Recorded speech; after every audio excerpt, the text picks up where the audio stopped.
Sounds fantastic. I will begin the recording now. This meeting is being recorded. Good morning, everyone. Welcome to 2021 and the Cannabis Advisory Committee's regular meetings. I want to thank everybody for joining us today and our committee members for making time in their very busy days to participate in this forum. We have some excellent speakers today, both from the governor's office, Nicole Elliott, and from the United Core Alliance giving us a presentation. So thank you again for that. And for everybody else who's joined us today, thank you. I'd like to say this will be the first time in a very long time that many on this committee will have a chance to see one another. This pandemic has made it where we have not had video, so it's going to be nice to see you all as well as hear your voices. Because of bandwidth issues, we are only going to have our videos on when we are speaking or doing roll call. But other than that, thank you very much and look forward to a great day of discussion. With that, I'd like to open up the first part of our agenda today, which is a presentation on the budget. Oh, excuse me. I probably should do roll call. Sorry about that. Because we do need to establish a quorum. So, moderator, can you please do roll call? Good morning, everyone. Avis Fabullion. Here. Tim Cermak. Matt Clifford. Here. Jeff Farrow. Present. Kristen Heidelback. Present. Eric Harada. Present. Alice Huffman. Kristen Lynch. Here. Kristen Nevedal. Here. Levon Peck. Here. Matt Ron. Not here. Keith Stevenson. Here. Tamar Todd. Here. Helena Williams. Here. David Woolsey. Here. Ben Wu. Here. Beverly Yu. Here. Quorum is established. Thank you, moderator. Turn my video back on. So our first guest today will be giving us an informal informational presentation on the budget proposal to consolidate the Cannabis Licensing Authority. Today, Nicole Elliott, Senior Advisor on Cannabis to the Governor of this great state and with the Office of Business and Economic Development. We will be hearing from Nicole on updates for this consolidation. The committee can ask some questions and then we'll open it up to public comment. Everybody should know, and we should not expect that guest speakers necessarily answer questions from the public, but we'd love to hear your responses from the public on things that are raised by Ms. Elliott. So with that, Ms. Elliott, the floor is yours.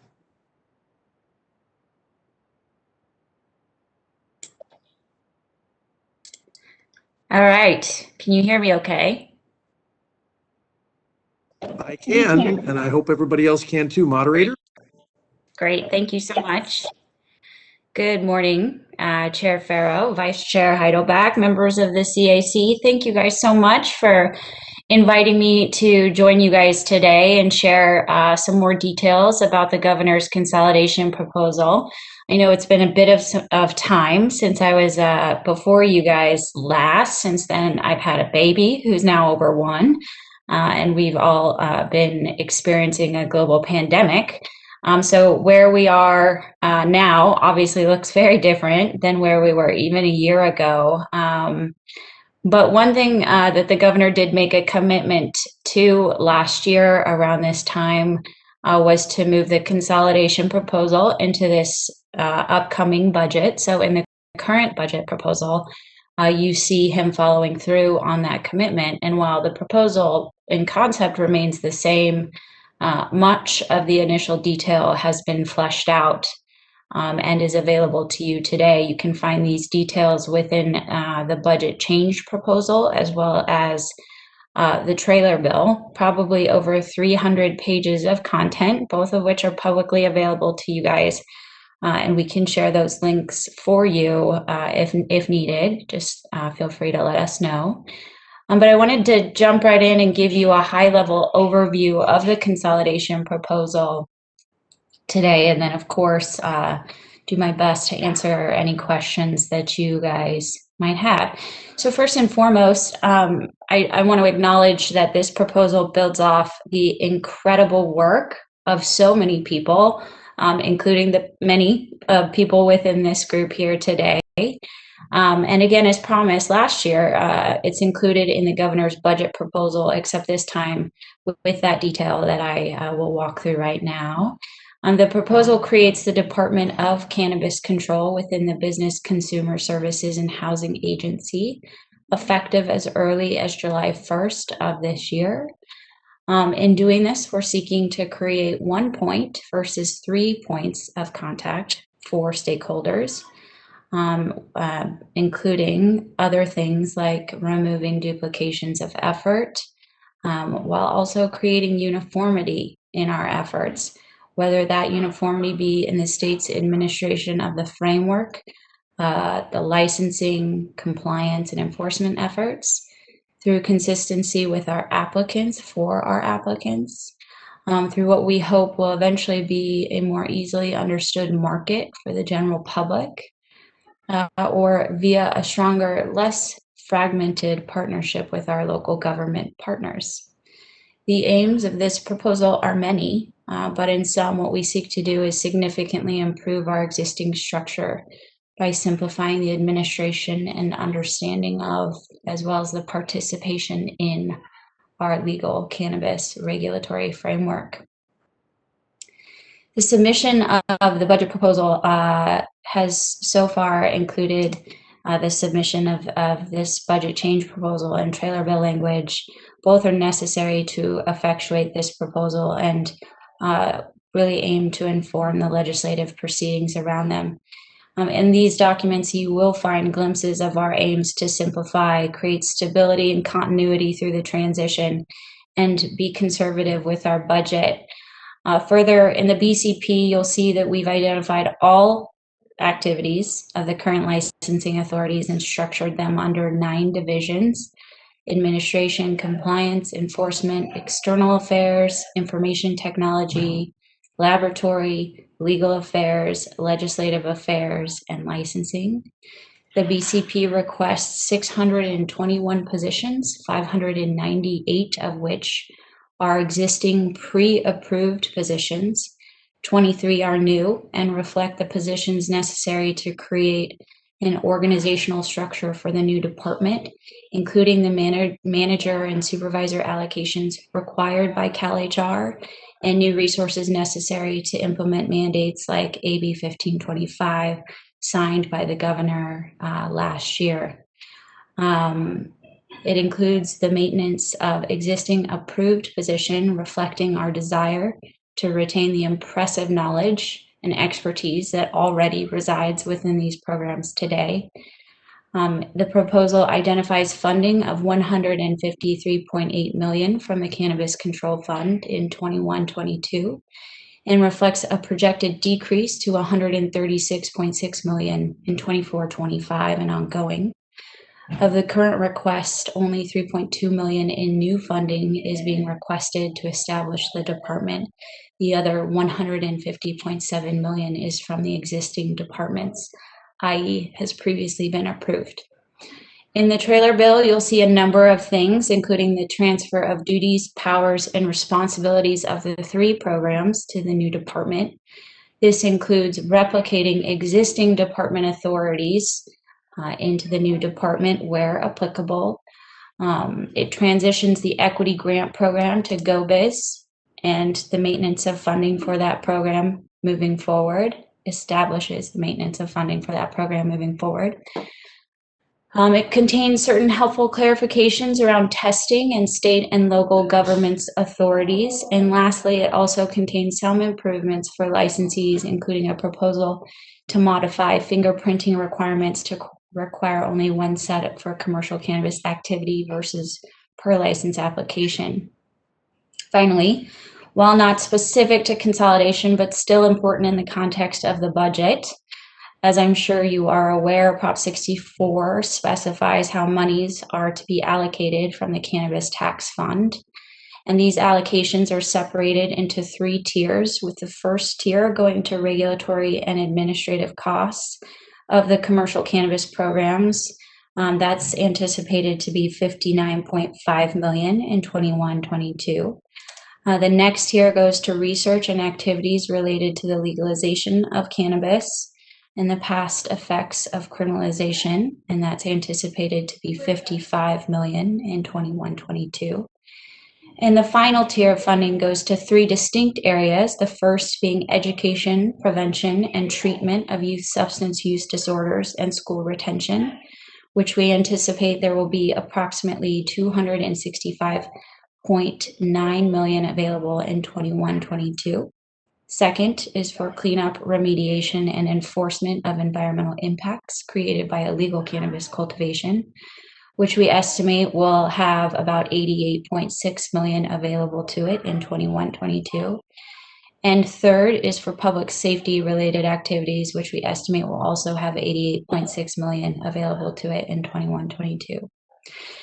I want to acknowledge the leadership of Acting Director Colson, Director Parrott, and Assistant Branch Chief Salama, as well as their staff's work on this proposal to date, and that is the consolidation proposal. Between their work at our steering committee and the hours they and their staff have put into the many working groups that support this effort, they and their teams have taken on a significant amount of work, and for that, the administration is extremely grateful. I also want to thank all of the stakeholders for their input so far, including everyone here today. We are obviously on the very early side of this budget process 2.0. And we hope and expect for a lot more input as we continue to develop and iterate the proposal. In closing, I want to acknowledge, because I think it's important to do so, that this proposal is a first but very important step in moving toward a more unified approach to cannabis within the state of California. We recognize our efforts will continue to require adjustment and further development after the initial establishment of the department, and that there is a lot more work left to do. So with that, I want to thank you for having me here today. Again, thank you. Thank you for your service, as always, to the state of California on such an important matter. And with that, I will turn off my camera and make myself available for questions. Thank you, Ms. Elliott, for a fabulous presentation. At this point, I'd like to open it up to committee members that might have specific questions for Ms. Elliott.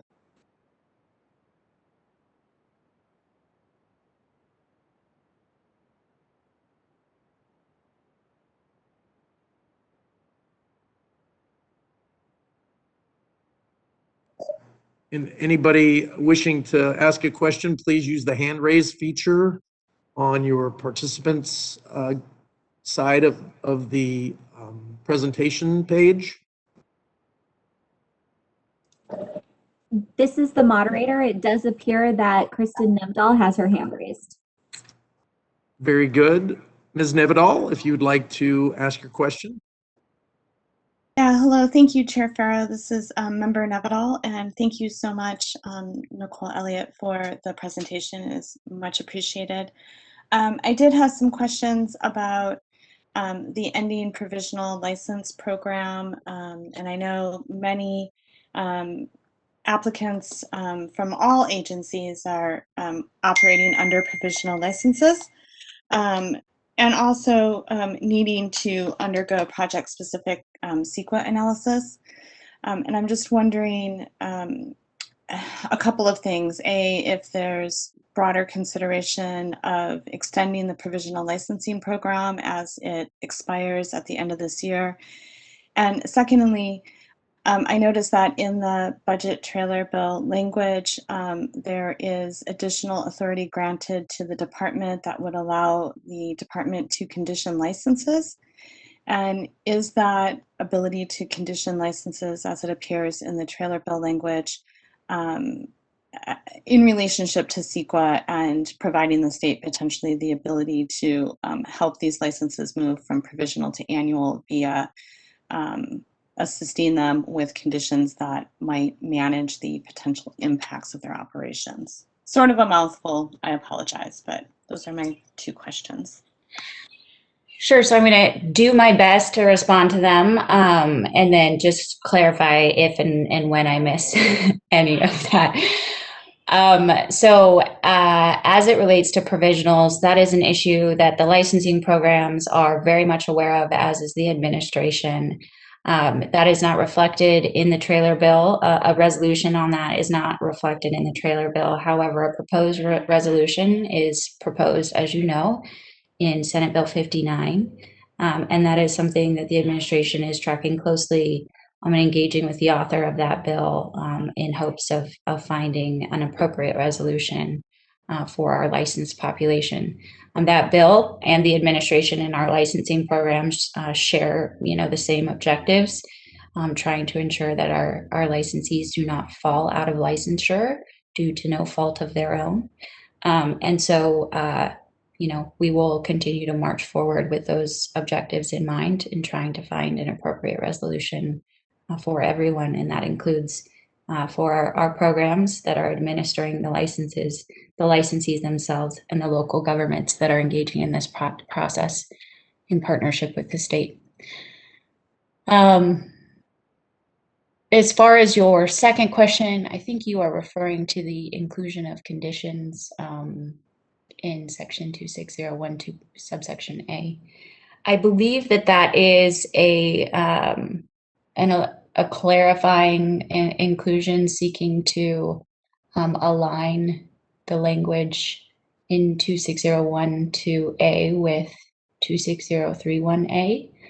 And if your question was whether or not it is to impose certain conditions related to environmental compliance, is that what you were asking? Yes, that is what I was asking. Thank you. Gotcha. I cannot speak to the specific conditions that would be applied by licensing agencies. I would assume that they're applying those on a case-by-case basis, and whether or not they have the authority to do certain conditions related to environmental compliance is a question that I would direct to them.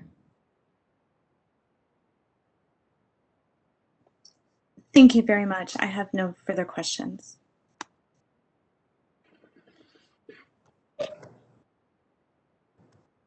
Not very good. Are there any other members of the committee that would like to ask questions of Ms. Elliott? Beverly, Member Yu, I recognize you. Thank you, Mr. Chair. Senior Advisor Elliott, this is a very impressive undertaking, and thank you for the information update today. With the recent shift in political leadership on the federal level, do you foresee any opportunities for partnership? With the on the federal side? Absolutely, yes. So a couple of things. First, we have great representation in Washington, D.C., whether that be congressional representation or a representation in the administration. As the administration is getting settled and prioritizing their efforts in response to COVID, we are having very high-level conversations with partners here and in Washington, D.C. on possibilities. And we're also doing some internal assessments around some of our asks, if you will. We've also had conversations with our congressional members, including the co-chair of the Congressional Caucus, preliminary discussions just to try and better understand what priorities look like for the year ahead. and those will continue to evolve. But we anticipate having a much stronger partnership in Washington, D.C. moving forward on the issues related to cannabis. And we're very excited for the possibilities. Thank you for asking. Thanks so much.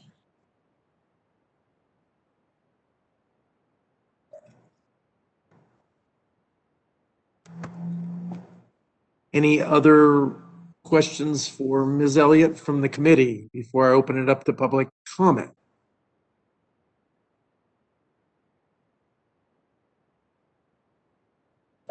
Ms. Yu, do you have another question possibly? No, let me remove my.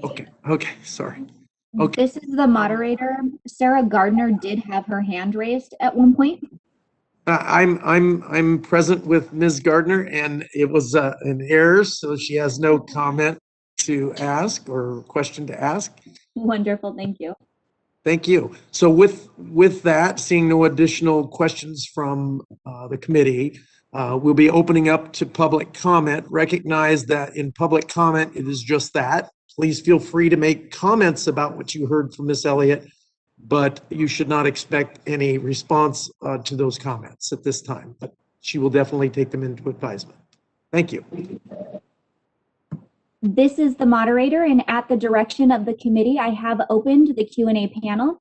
If you would like to make a public comment, please click on the square question mark located in the lower right portion of your screen and type, "I would like to make a comment." All comments will be addressed in the order they are received, and currently the only means to make a public comment is utilizing this format. With that, I will now pause a moment to allow individuals time to access this feature.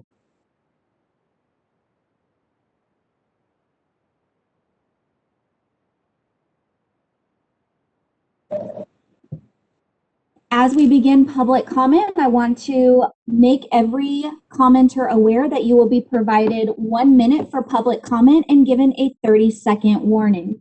With that, our first public comment comes from an individual identified as Wade Laughter. Your microphone has been unmuted.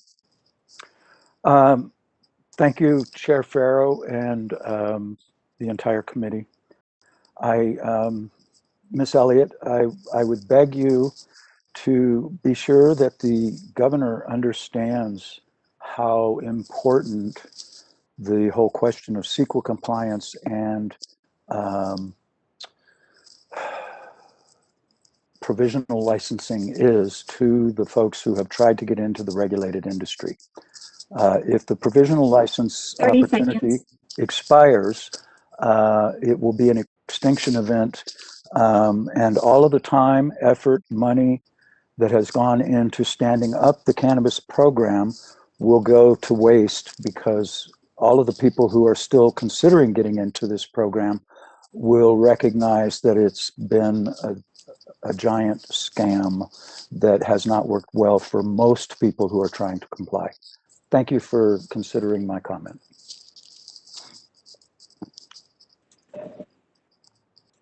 Next public comment comes from Ray Purrs. Your microphone has been unmuted. Yes, I would like to comment on the GoBiz funding for equity, where it's going to be under that. Would like to know if they can be considered, or telling us how the department, or what department will select the funds and how they will determine the funds and on what level the funds are needed. Would like to have some input or have some input be done by equity applicants or owners. I mean, yeah, business owners. So I would 30 seconds. That recommendation be made. Thanks.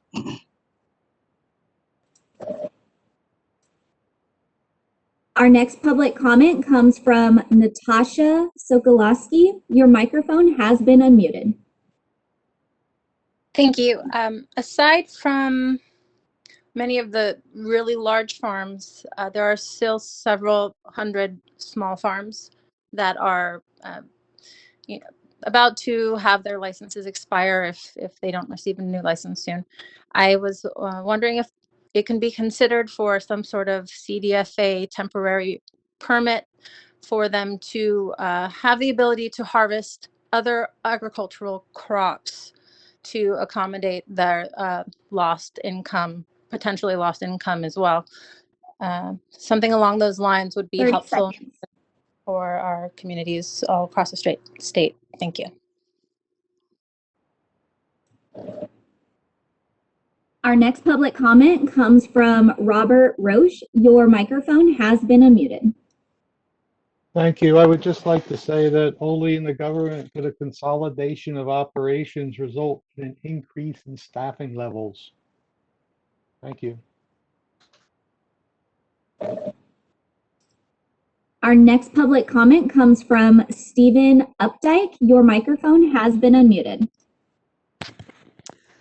Yeah, hi. I also submitted a question. My comment is really a question of how much money is projected going forward in the budget for prevention out of that total pot of prevention, treatment, and education. Thank you.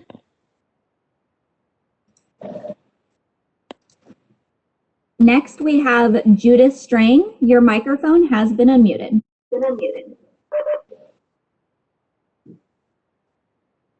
Judith, you are.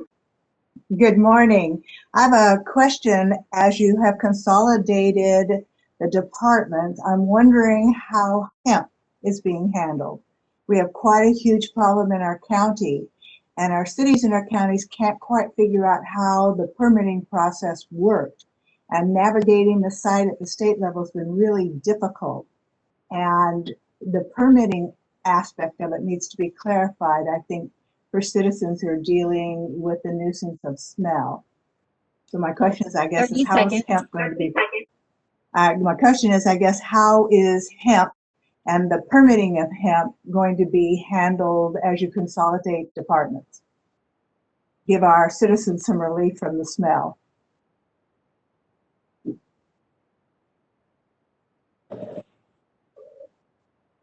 Our next public comment comes from Darren Story. Your microphone has been unmuted. Yeah, hello, good morning. Thanks for taking the call.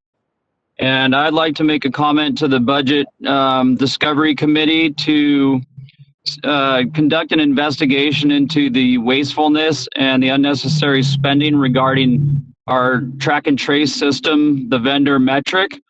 For one, we could save millions of dollars a year by getting rid of plant tags, which are completely unnecessary. We could only use package tags and package blocks of plants and single harvest all in one tag. And it would save us millions of dollars a year, and we could probably dump that into equity programs or education. And I behoove the state to look into this, and real simple stroke. We get rid of unnecessary spending and a tremendous amount of landfill waste. Real simple. Thank you. Next, we have Paul and Susan Hansbury. Your microphone has been unmuted. Hello. I think it's very interesting that in the consolidation, you have the 3 licensing agencies, but you don't have other required agencies that are very pivotal in getting a license. The Fish and Wildlife and the water boards are not a part of that. They have their own cannabis divisions, but they're not being part of the consolidation.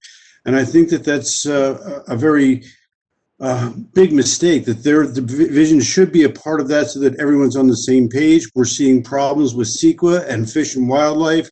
We're seeing redundancies because of that. I strongly advise the governor and to include these organizations in the consolidation so that we can streamline the thing efficiently. Thank you. Next, we have Javier Montes. Your microphone has been unmuted. Good morning, Chair and members. My name is Javier Montes. I'm the Vice President of the United Cannabis Business Association. We want to thank the Governor's Office for moving forward with consolidating the cannabis regulatory agencies and also for being part of the workshop where all this came together. The consolidation is necessary to standardize and make more efficient and make everything more consistent, as the current regulatory structure is complicated. We have to deal with 3 regulatory agencies when applying for licenses. As the consolidation moves forward and the future regulations are considered, we also request the following. 30 seconds. Raise the delivery limit, percentage-based license fees. License fees should be based off a percentage of revenue rather than revenue tiers. Permanent curbside pickup and drive-through pickup. We respectfully request to permanently allow retailers to serve consumers through curbside and drive-through pickup. Ownership change notification requirements, and overpayment of license fees. The leading state agency should amend Section 5014E of the cannabis regulations to allow a similar pathway for credit or refund for overpaying license fees, and also include processing into distribution licenses. Distribution should be redefined to include the activities defined in processing license. These, along with other recommendations, have been provided to the state licensing agencies for your consideration. UCBA offers its full support in helping to ensure the success of the consolidation. Thank you very much. Next, we have Tony Bowles. Your microphone has been unmuted. Hello, committee members. My name is Tony Bowles. I am chair of the Bay Area Americans for Safe Access chapter. With all the difficulties obtaining new and renewing state MMIC cards during COVID, the governor having to issue multiple extensions, we inquired into creating an online portal for to make it easier. And Nicole responded that if we want to put together a proposal with the structure, process, etc., we could do that. We're more than happy to do this. So 30 we seconds. just think this is something that we can seek to get built out in a new department. And if we can verify everything else, we can verify doctors' recommendations. Thank you.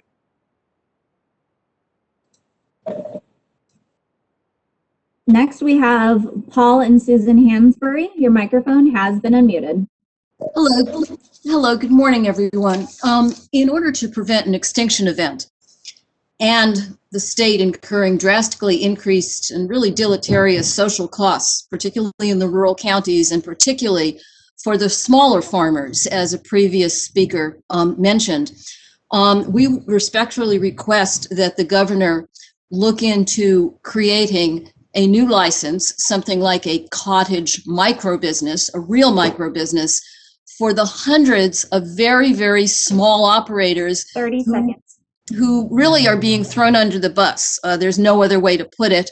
And without some help to safeguard these smaller operators with perhaps a new license, we see increased social and financial deleterious events, particularly in the rural counties. Thank you.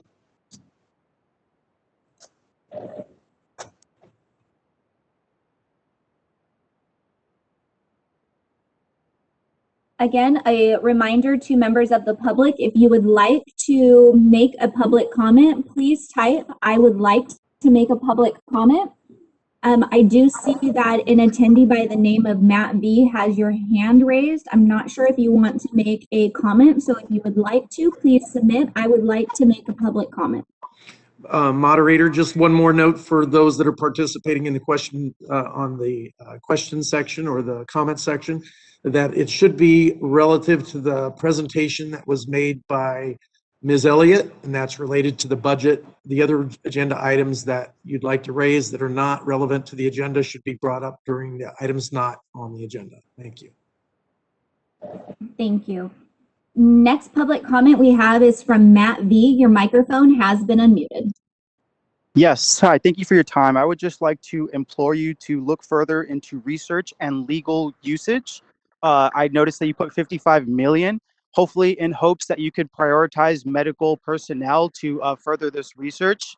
It is actually going forward in oncology and many other usages, and I feel like this is just the beginning. So I would implore you to, again, look into medical professionals trying to get their licensures. Thank you.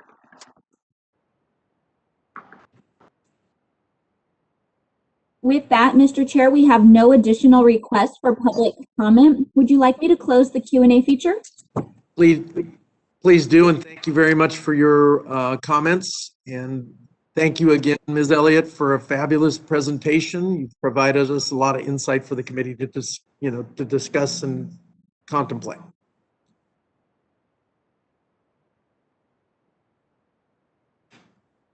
With that, we will move on to agenda item number 3, which was a review and approval of the December 9th, 2020 Cannabis Advisory Committee meeting.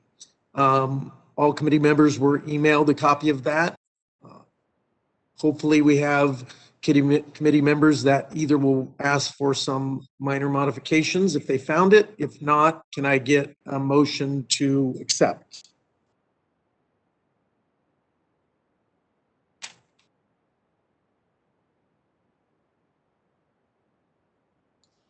Chair Farrow, this is Member Nevedal, and I will make a motion to accept the meeting minutes from December 2020.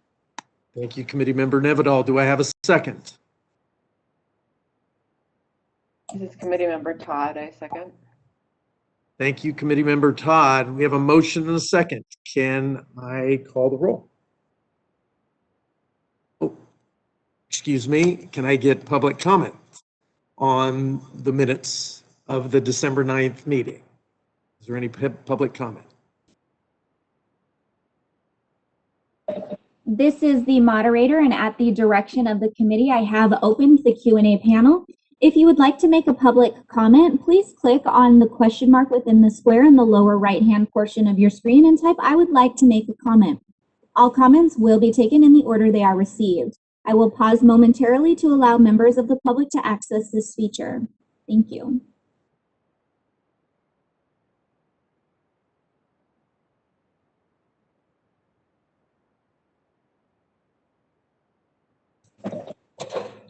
It does not appear we've received any requests for public comment. Very Would you like me to close this feature? Please close this feature, and then now I will ask that we call the roll on the minutes as motion and second. Okay. Babulian, Aye. Surmat, Clifford, Aye. Chair Farrow, Aye. Vice Chair Heidelback, Aye. Eric Harada, Aye. Kristen Lynch, Aye. Kristen Nevedal, Aye. Levon Peck, Aye. Matt Ron, Keith Stevenson, Aye. Tamar Todd, Aye. Helena Williams, Aye. David Woolsey, Aye. Ben Wu, Aye. Beverly Yu. Aye. Motion passes. Thank you very much. With that, I'd like to take a 5-minute break for some technical work. Thank you, moderator.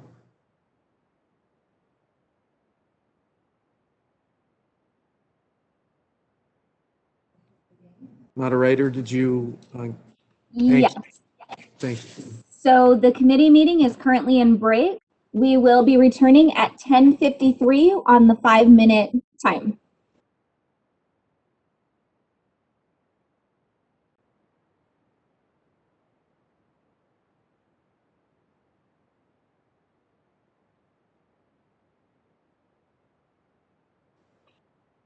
Hi, this is the co-moderator, just checking to see if the court reporter is back.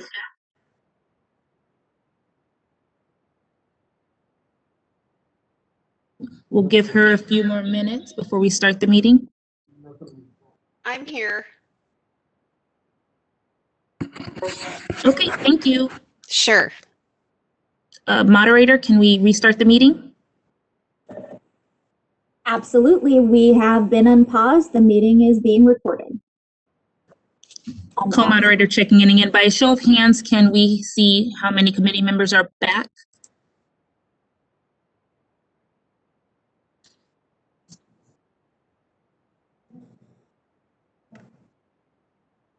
Do we have 1, 2, 3, 4, 5, 6?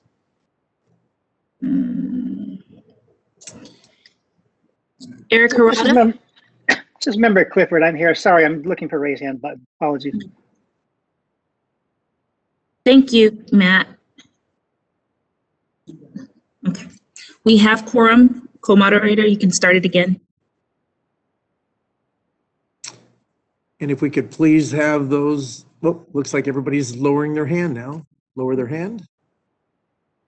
And we can restart the meeting.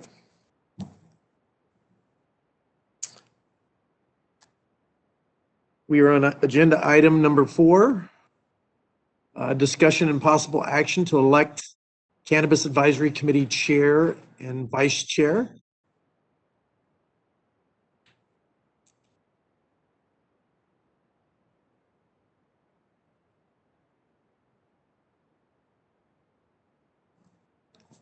Right now, we would open up nominations for the position of chair.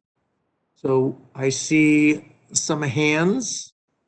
Mr. Babuyan. Yes, I think things have been going pretty smooth for the past 2 years, so I would nominate the same chair and vice chair, Jeff and Kristen. Legal, can we do nominations for both chair and vice chair simultaneously, or should we do them one at a time?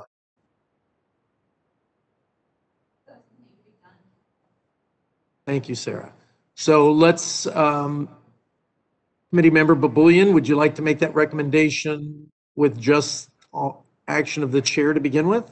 Sure. I would nominate Jeff Farrow for chair. Thank you. Any other nominations? Mr. Stevenson, I saw your hand was raised. Did you lower it? Mr. Stevenson, I recognize you. I'm sorry. I apologize. I lowered my hand and was trying to communicate with you, but I was on mute, so I'm fine. You good? Okay. Committee member Peck. Is that a motion? Do you need a second? I'll second that if that's a motion. We do not need a second for nominations of officers. I do accept the nomination. If there's any other nominations for the position of chair. Seeing no other hands raised, are there any other nominations? Are there any other nominations for the position of chair? Are there any other nominations for the position of chair? Seeing no other nominations, nominations for the position of chair are closed.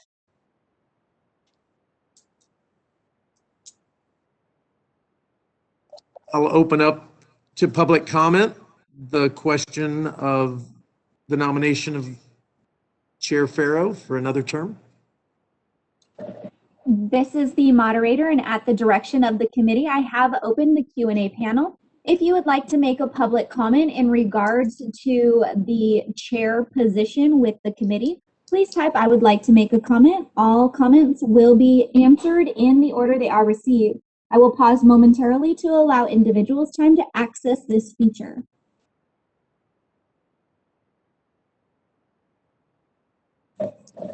It does appear we have a request for comment from Brandon Bolton. Your microphone has been unmuted.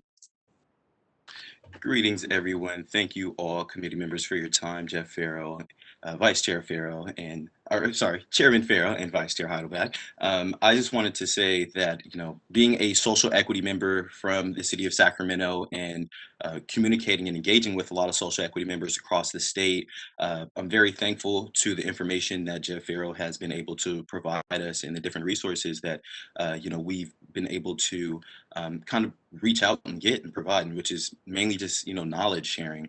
So thank you so much for the knowledge sharing opportunities and opportunities to kind of represent social equity, even on this committee. Thank you.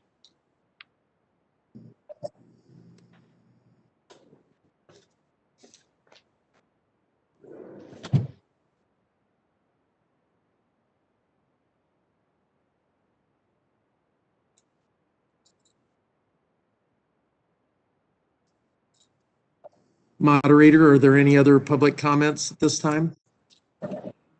There was one, but it disappeared, so I'm going to assume that they no longer wish to make a public comment, so there are no additional requests for public comments at this time. Okay, please close the question and answer feature. Feature has been closed.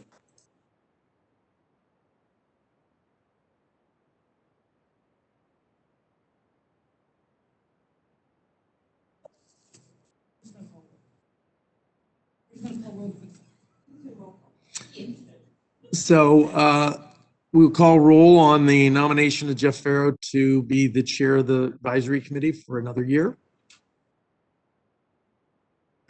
There's no other nominations, it's by acclamation. But. Avis Bullion, Aye. Tim Surmat, Matt Clifford, Aye. Jeff, you're not gonna, Kristen Heidelback, Aye. Eric Carrata, Aye. Kristen Lynch, Aye. Kristen Nevedal, Aye. Levon Peck, Aye. Keith Stevenson, Present. Tamar Todd, Aye. Helena Williams, Aye. David Woolsey, Aye. Ben Wu, Aye. Beverly Yu, Aye. Jeff Farrow, you are our chair for another year. Thank you very much for the confidence to allow me to lead this very talented, well-informed group. Hopefully this year will be very different than our last year, and we'll have a chance to actually do a couple of these in person by the end of the year. So with that, thank you. I'll open up nominations for the position of vice chair.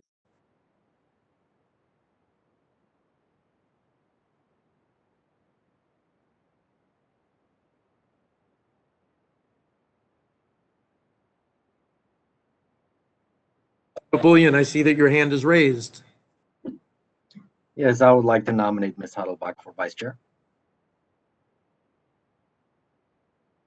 Ms. Yu, I see that your hand is raised. Can I open the floor to you? Mr. Chair, I'd like to second Member Boboyan's motion. Thank you. Are there any other nominations for the position of vice chair? Are there any other nominations for the position of vice chair? Are there any other nominations for the position of vice chair? Seeing none, nominations are closed. I open up to public comment for the position of vice chair for the,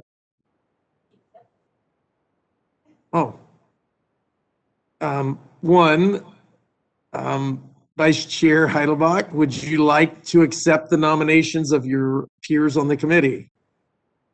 I gratefully accept the nomination. And with that, I'd like to open up to public comment. This is the moderator, and at the direction of the committee, I have opened the Q&A panel. If you would like to make a comment in regards to the vice chair position of the committee, please type, I would like to make a public comment. All comments will be taken in the order received. I will now pause momentarily to allow individuals time to access this feature.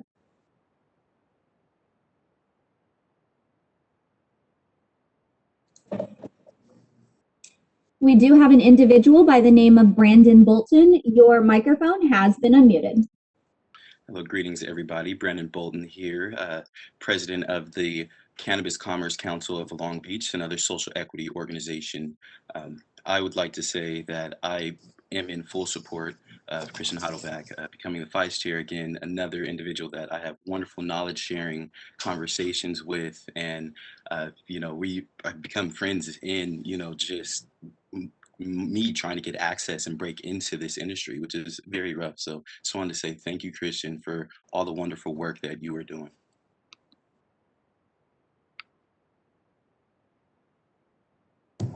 Our next public comment comes from Paul and Susan Hansbury. Your microphone has been unmuted. Yes, I just wanted to congratulate you both. A job well done in the past year, and looking forward to more quality work from the two of you.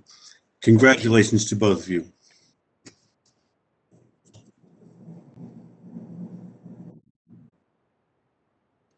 With that, there are no additional requests for public comment. Would you like me to close this feature? Please, moderator. Feature has been closed. Vice Chair Heidelbach, would you like to say anything relative to your nomination before we go to the vote of the committee?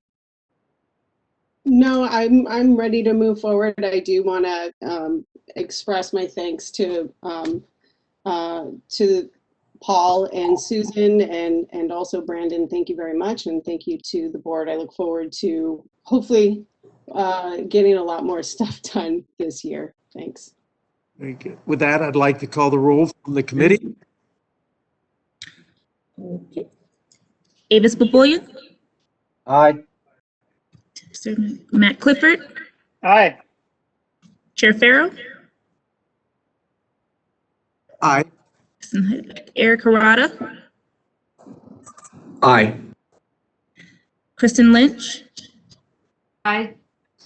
Kristen Nevedal, Aye. Levon Peck, Aye. Keith Stevenson, Aye. Aye. Tamar Todd, Aye. Helena Williams, Aye. David Woolsey, Aye. Ben Wu, Aye. Beverly Yu,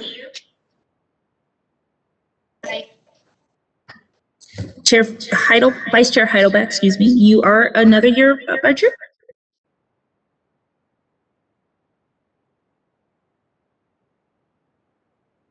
Thank you very much. Again, congratulations, Vice Chair Heidelbach.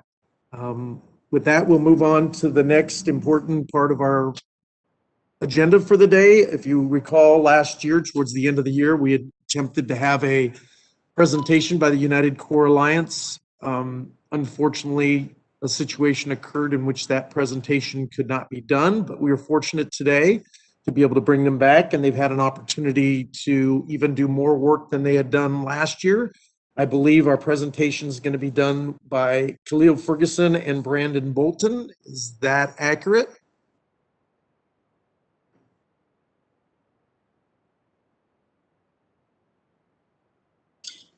Mr. Khalil and Brandon, both of your mics have been unmute. Oh, excuse me. Please unmute yourselves. You have been promoted.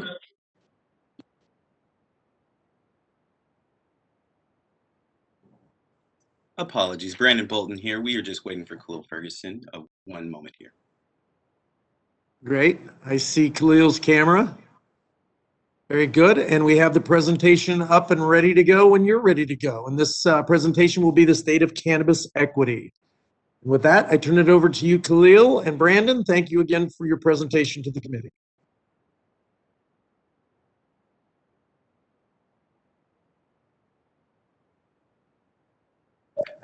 Thank you will you need so to much, unmute Carol. yourself, Mr. Khalil Ferguson. is actually still muted. He is unable to unmute his mic. There we go. Thank you guys so much. This is the moderator. I did manually unmute you.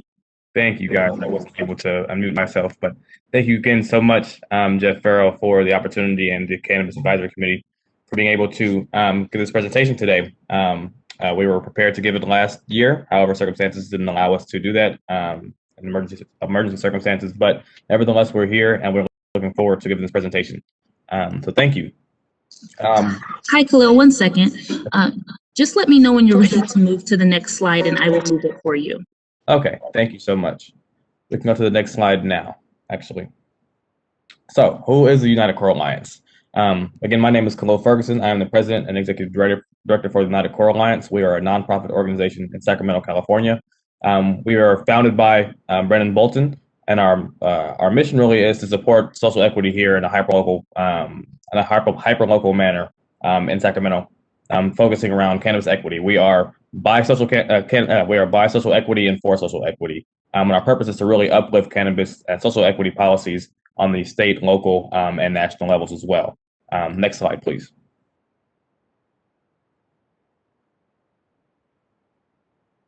So I'll just dive right in.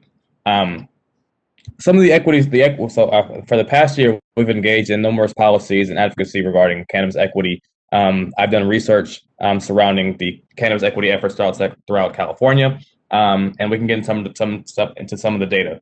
And addressing the impact of the war on drugs on the state level, and from history, war on drugs targeted drug users more often than drug dealers, prioritizing the criminalization of drug usage.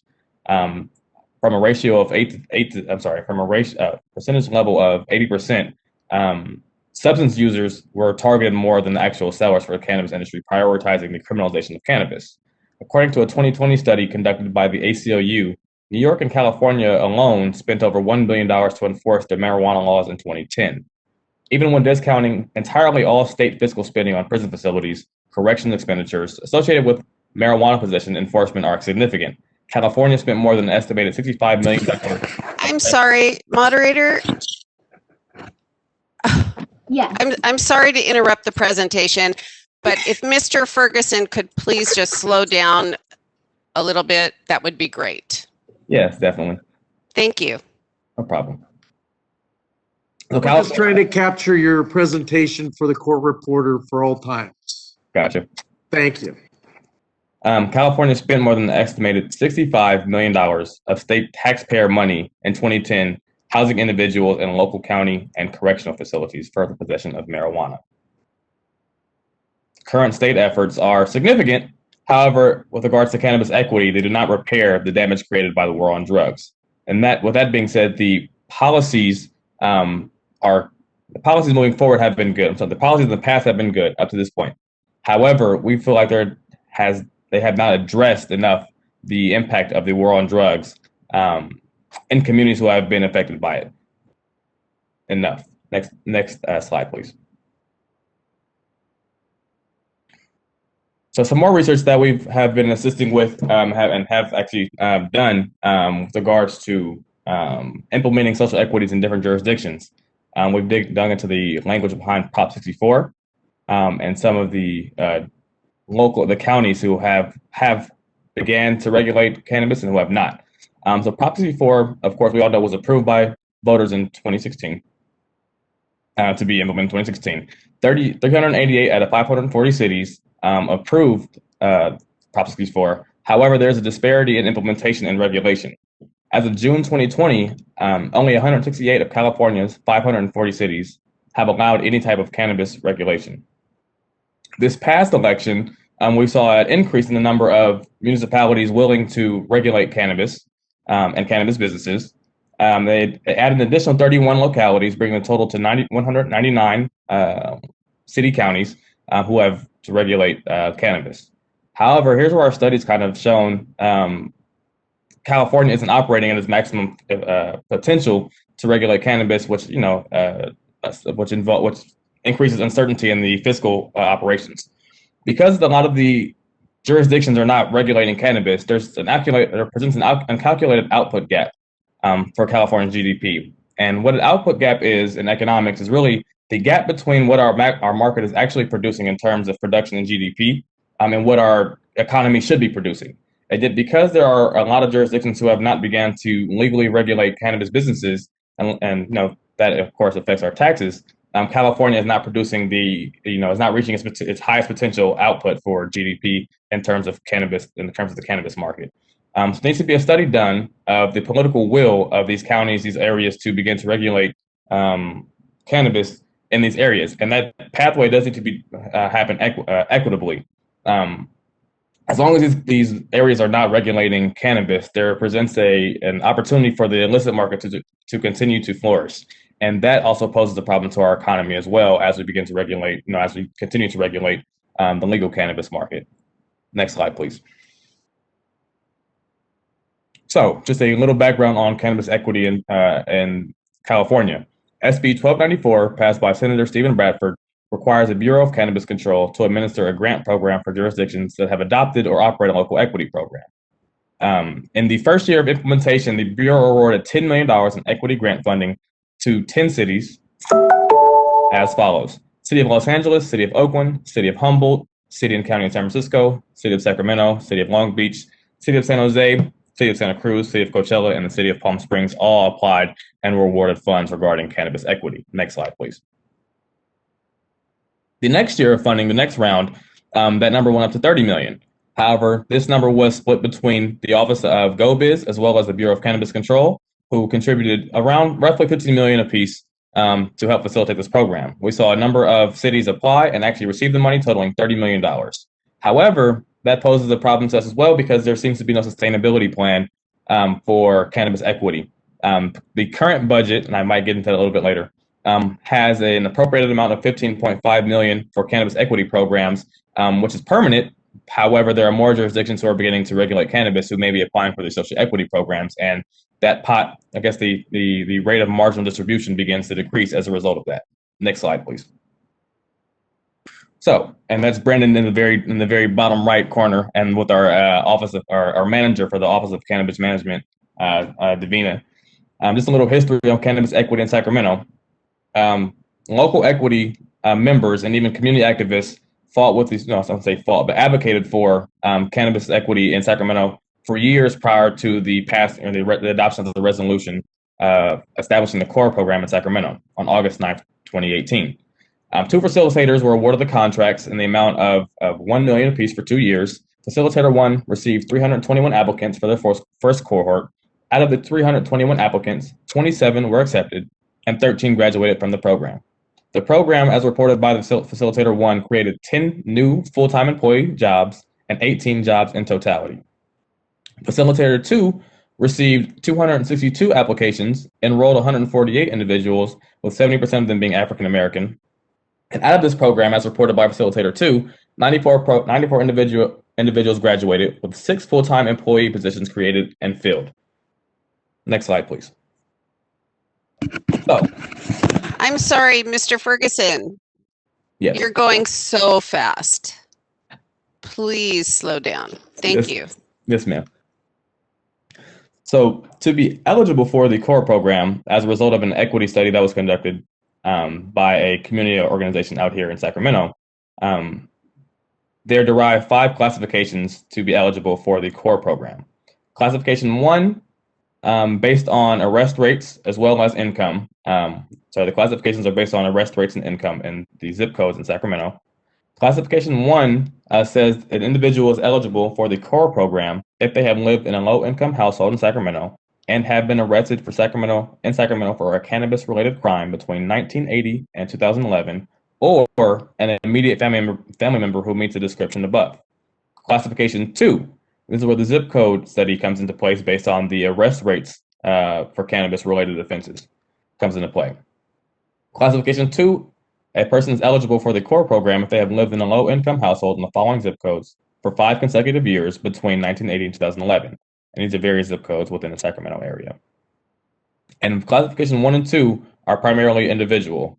Classification 3, 4, and 5 focus around cannabis businesses. So a business can be considered an equity business based on classification 3, 4, and 5. If a business with no less than 51% of ownership by classification 1 and 2 is owned by classification 1 and 2 individuals, allows that business to be considered an equity business. Classification 4, and that has an asterisk next to it because it's a long definition for core program incubator based on the individuals who are running it or owning it, having graduated from the core program. Classification 5, a cannabis social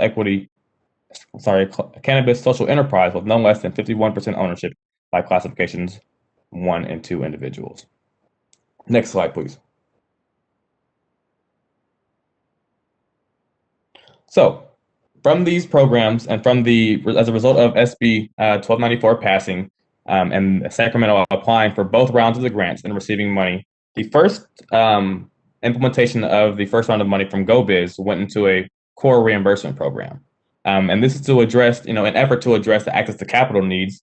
And the backstory behind some of this is that the community came together to advocate for this. And while this was a great win, this still didn't immediately address the needs of social equity entrepreneurs in Sacramento because in addressing access to capital, a reimbursement program still does not give that access to capital needed to help retain, either permits, licenses, machinery, and even real estate. And the total amount divvied between every social equity participant that was allocated was $25,000, which in the cannabis market, as we know, doesn't really cover much in a capital-intensive market that we live in to an extent. So the Sacramento City Council on February 4th voted to adopt the $1.2 million in funding that was received from the state as a result of SB 1294 Bradford. Next slide, please. The second round of funding, which has not been implemented yet, when we received the funding April 21st of 2020, as we, after receiving the funds from the second round of GoBiz and BCC funding, was awarded to the city of Sacramento in the amount of $3.8 million. And the $3.8 million is intended to be used to provide no interest loans to participants in the cannabis, in the city's core program. And while this is also a great win, this doesn't address this doesn't address completely the access to capital needs, because it still isn't enough to an extent when it comes to accessing capital in this market. However, it was, like I said, a great win. Some of the critiques of this, however, have been that it being a loan and there not being a grant portion of this require individuals to begin paying back money when revenue has not even been created, depending on where they are in the process of their business or getting their business operational. And these are some things that we, are looking into on how we can improve for Sacramento. The funding is overall part of $30 million in grants issued by GoBiz. Yes. Next slide, please. And it's been hard to retain and get information on the cannabis tax revenue on a local level. We understand, how uncertain collecting taxes from these businesses can be on a state level. The cities have done a more meticulous job at recording it. I just am unsure how accurate these numbers are. However, these are the figures that the city has produced for 2019. And for a city, and this is going to make sense as I go on to help explain some of our efforts in a different city as well. For the city of Sacramento in 2019, the city recorded an amount approximately of $11 million in cannabis tax revenue, with the lion's share, 56%, coming from the retail dispensary. And the breakdown is as follows: micro business is not at 0%. It was just so low that the pie chart amounted to 0. But I'm unsure how accurate these numbers are given the meticulousness of recording taxes and the reporting evasions of potential businesses. But yes, this will make sense as I can move forward. Next slide, please.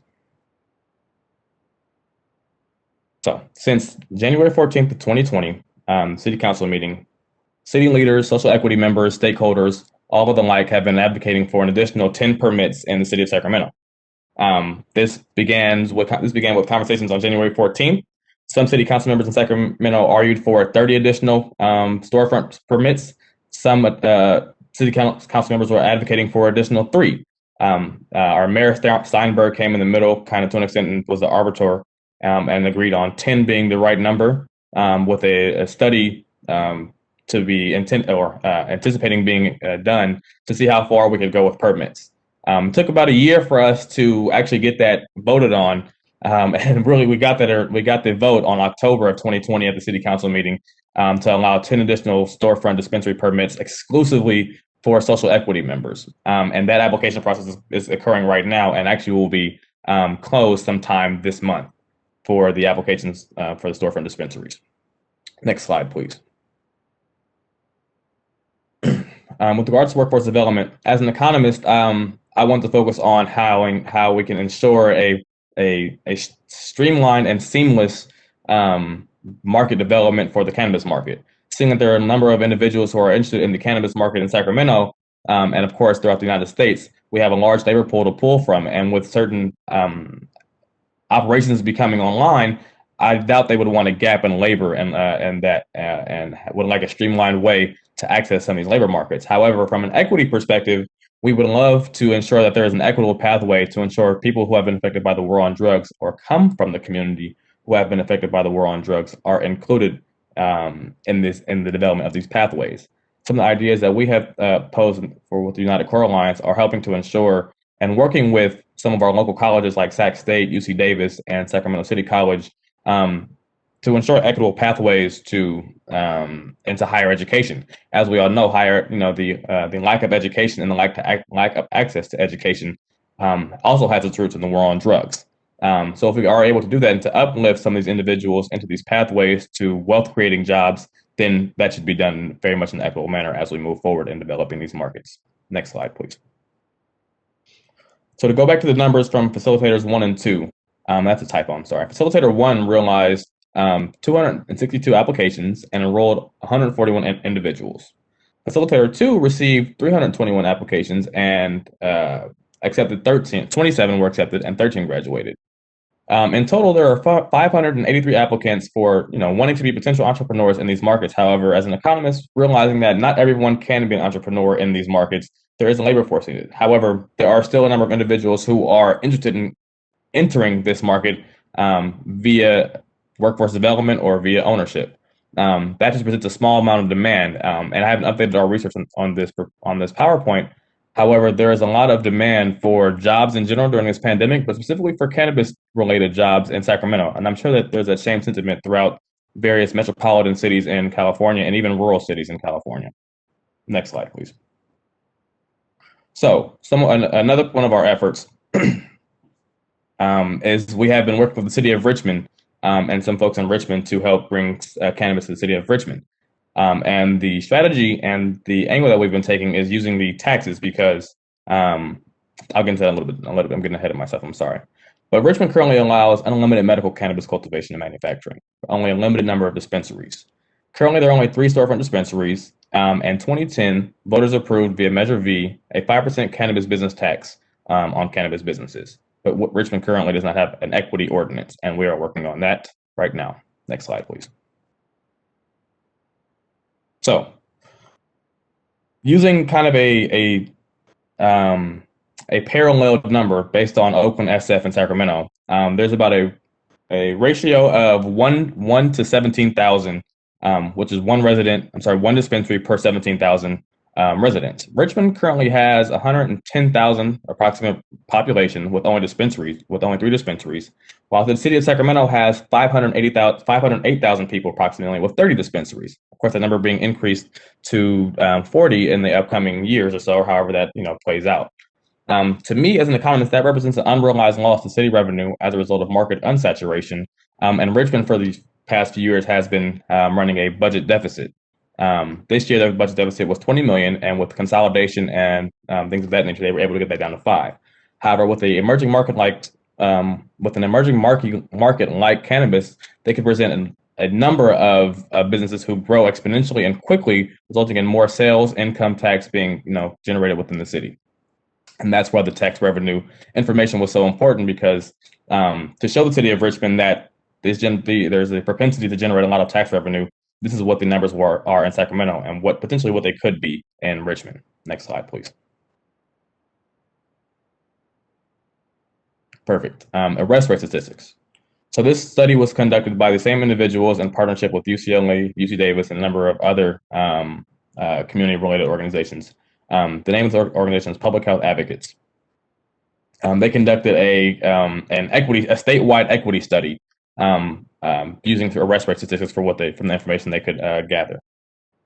Among the cities included in the analysis, the cities of Palo Alto, Southgate, Newport Beach, Richmond, Santa Monica, San Francisco, Torrance, Pasadena, Glendale, Mountain View, Long Beach, Downey, and Whittier had a relatively high average African-American arrest rate.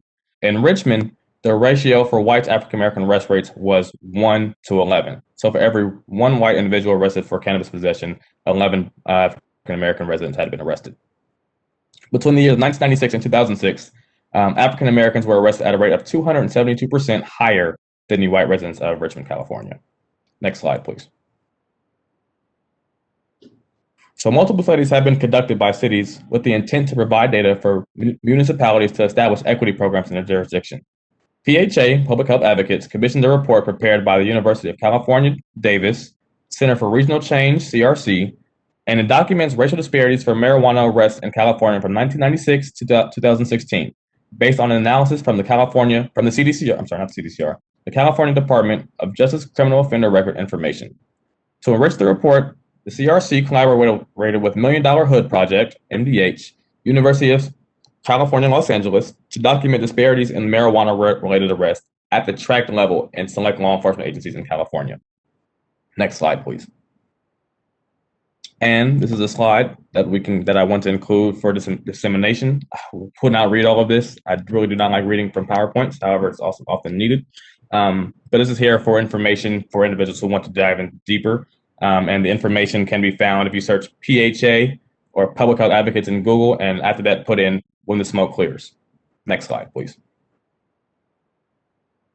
The United Core Alliance for the 2021-22 fiscal year for us, are beginning to expand and increase our programs and our involvement in expungements. For me as an economist, to an extent, I see how the relationship between economic mobility and criminal records intersect, and expungements have played a large role in helping assist individuals with re-entering society, but also re-entering the workforce and improving their economic mobility. And the studies that I'm going to be citing are Harvard studies, Michigan studies, and a cost-benefit analysis of expungement done by Santa Clara County, their council in conjunction with Stanford. So the case for expungement. Just to briefly go into the economic effects of incarceration. The effects of incarceration have a deterioration effect in workers' human capital, that is, the loss of educational opportunity, on-the-job experience, the denigration of soft skills, and the elimination of social networks that help gain employment. And then on top of that, they create barriers for housing. California has a large houselessness problem. So everything is really involved and correlated with regards to how expungements can affect the economic mobility of individuals. The sites reported that in 2008, the United States economy lost the equivalent of 1.5 to 1.7 million workers as a result of incarceration. In terms of GDP, incarceration resulted in a loss of productivity between 57 and 65 billion, averages to around $38,000 per worker. Next slide, please. Some expungement statistics. The Harvard Law Review study that I mentioned conveyed that only 6.5 of eligible individuals receive an expungement within the first 5 years of the date they become eligible for it. Individuals who do receive an expungement have very low rates of recidivism. 7.1 of all recipients are arrested within 5 years. 2.6 are rearrested for violent crimes. And reconviction rates, not only rearrest rates, but reconviction rates are even lower. 4.2% for all and 0.6% for a violent crime. Unemployment is a moderately strong predicator of recidivism. The Santa Clara County cost-benefit analysis that I mentioned of expungement found that the average respondent reported an increase of yearly income of around $6,000 after records clearance. That same study also found that increased income as a result of expungement increased tax revenue to the city, will also reduce the dependency on government assistance. So expungements play a very vital role, from my perspective, in the development of the cannabis market, but markets in general, and economic mobility. Next slide, please. Oh, and we are finished. So thank you again to the committee, and thank you all for listening to my presentation. Thank you again, Jeff Farrell, for giving us the opportunity to present. Thank you, Khalil, and thank you to the committee for making this possible for us to allow you to present. Sorry about prevent. Committee members, are there any comments or questions you'd like to make to Khalil about this presentation?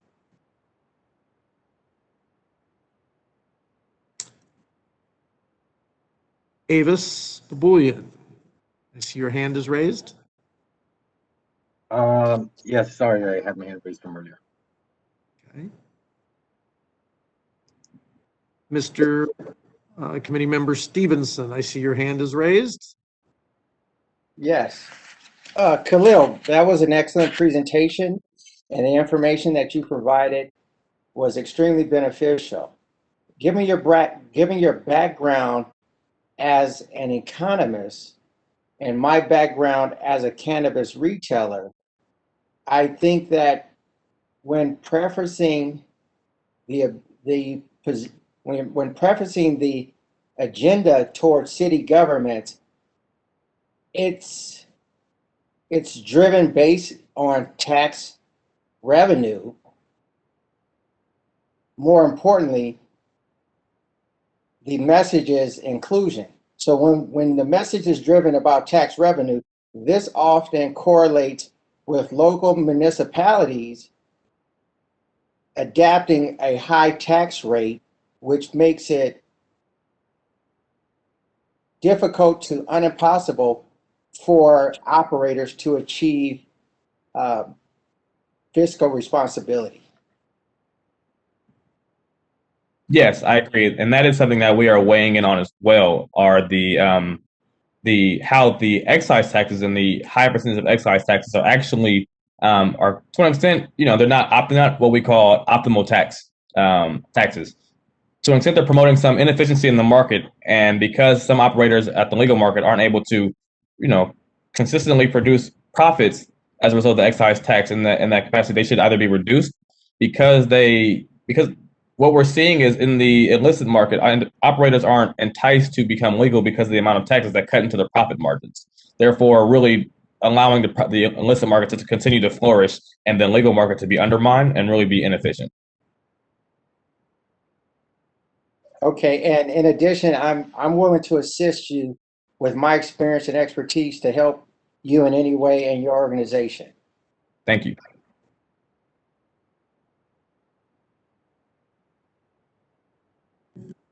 Ms. Yu, I see your hand is raised. Committee member, you're recognized. Thank you, Mr. Chair, and thank you, Mr. Ferguson and Mr. Bolton, for the presentation today. The quote from Assembly Member McCarty on the slide is very poignant. It said, if you look at the people who are profiting today from the green rush, it's predominantly non-African Americans. Based on a slide that you had on cannabis regulations, showed that many applicants or potential applicants cannot get a cannabis license because the local jurisdiction does not allow for licensure. To uplift equitable pathways and to develop markets, do you think the current number of licenses statewide is enough? And if not, can you talk more about the need or impacts on communities of color who are seeking to get a license? I believe that the cap on licenses needs to open, definitely. However, I think that needs to happen on from the city and county level first, and then from the state, because from what we're seeing, the state may have policies that say, hey, regulate cannabis in this manner, but then there are some, they still give, of course, not kind of parallel to the argument between federalism and states' rights, from the state down to the local governments. And that they still give wiggle room for them to manage the markets and how they see fit, and how they often get around that. From our experience, they apply restrictive zoning permits or restrictive zoning regulations that either restrict them down to a minimal number of licenses, or they're in areas that aren't really conducive to having an efficient retail market, let alone a cannabis market in general. So yes, but I do agree the license should be increased. I just believe it should come from the bottom up, because the cities and counties aren't doing enough to allow for legal market operations. Very informative. Thanks, Mr. Ferguson. Thank you.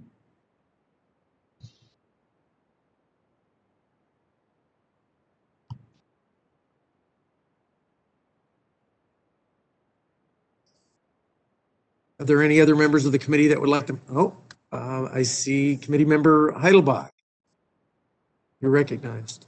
Thank you. I just want to thank Brandon and Khalil for your presentation. And I think this is just more of a statement than it is a question for your group, but I just noticed in some of your numbers, some areas received, millions of dollars. Stockton, which is a melting pot. I grew up in that city, and yet they received $60,000 for a social equity program. So I have questions about how those amounts, how that amount, the amounts that were awarded came to be. And then also, are you finding, Khalil and both Brandon, are you finding that there's a lack of support in these cities to actually administer the funds? I mean, obviously we have social equity grants that are given out, but where is the choke point? What's happening, and why are folks not receiving these funds? Why is the system not working? On top of bureaucracy, we're seeing just that corruption, but they're not reaching the equity participants, and equity participants are becoming very frustrated with the inefficacy of their governments to get the money to them, and even the input that they say there is to give to the city governments to have input on how these funds are distributed. Yet city governments are either not responsive, very late to respond, or just plainly not, or ignoring the equity participants. For example, the city of LA, a lot of the equity participants say they haven't even received any of the money from the first round of applications, and the city government isn't really responding to them. And a lot of them are even saying that because of the the inefficiency of the city government in LA, it's actually easier and better to do business outside the jurisdiction of the city limits. So if they go to the surrounding and presiding areas like, Corona, Pomona, Long Beach, these areas like that, it's much easier to do business and to, get a storefront license or just delivery license and get money from the equity grants from the city government in those places as opposed to LA. And that's just, some what we've been seeing from feedback. Some equity participants are actually petitioning to fight for to change the policy from the money going directly to the governments to try to advocate for it to go to community development corporations as financial institutions to help administer some of that money into the community, because the government's been doing so bad at distributing the money to the people.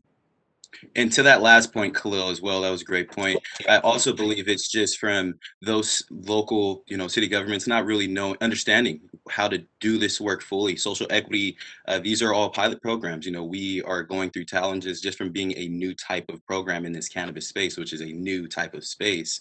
So I think that there needs to be more engagement from those local cannabis offices at the local level, engaging with social equity groups that, take in surveys from social equity stakeholders on the ground in multiple jurisdictions, and then begin to work on policies and different successes that those groups are saying and recommending that they need to see for their own communities of colors in those respective areas.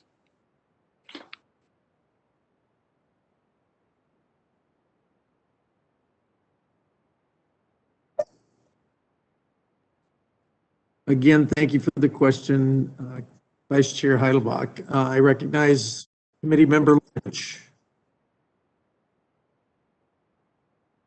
Yes, thank you. And thank you, Mr. Ferguson, for your presentation.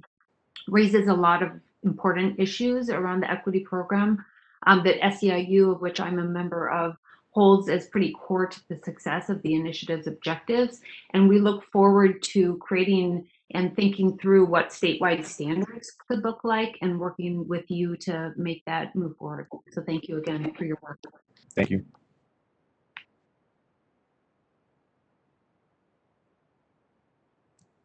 Committee Member Neville, I see your hand is raised. I recognize you. Yeah, thank you, Chair Farrow, and thank you so much for the presentation. I have a couple of questions. I'm curious about how the timeline for applicants, equity applicants, in submitting their applications and receiving local permitting and moving through the licensing system is potentially impacting their ability to be successful, and specifically if that is impacting the local jurisdiction's ability potentially of issuing equity monies back to these applicants. And I think just a little more specifics around my question. I know some local jurisdictions have moved forward with ministerial permits, and has that created ease for equity applicants in getting their businesses up and running and being able to apply for equity funding versus, say, having to go through a discretionary permit? I'm just curious if you have any information on that. Thank you. Thank you for that question. I'll let Brandon build on what I'm going to say. He has he has a lot more to say on that, and is a little bit more knowledgeable than me on that. I will say that with regards to the operation to the social equity individuals applying for their going through the application process, it is very tedious, and a lot of the holdup to an extent is working with the bureaucracy of government and getting the okay and going through the various stages. Of course, ensuring everything is compliant before they can become operational.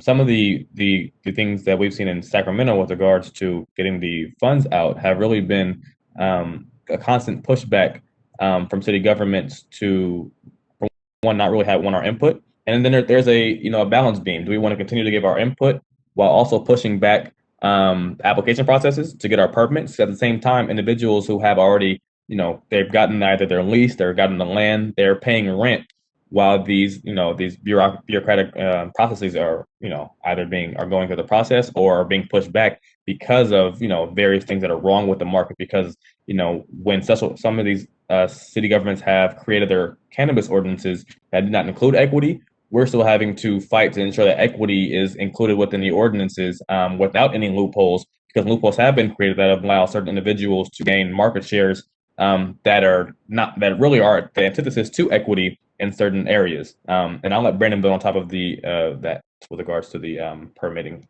process. Oh, definitely. And sorry if I didn't fully understand the question, so just ask me to clarify. But I really believe that, because social equity programs kind of gotten a late start into the game of cannabis, we weren't able to utilize the provisional license type at the state level, which really would have removed a lot of the barriers that myself and the other social equity entrepreneurs in communities of colors are facing right now.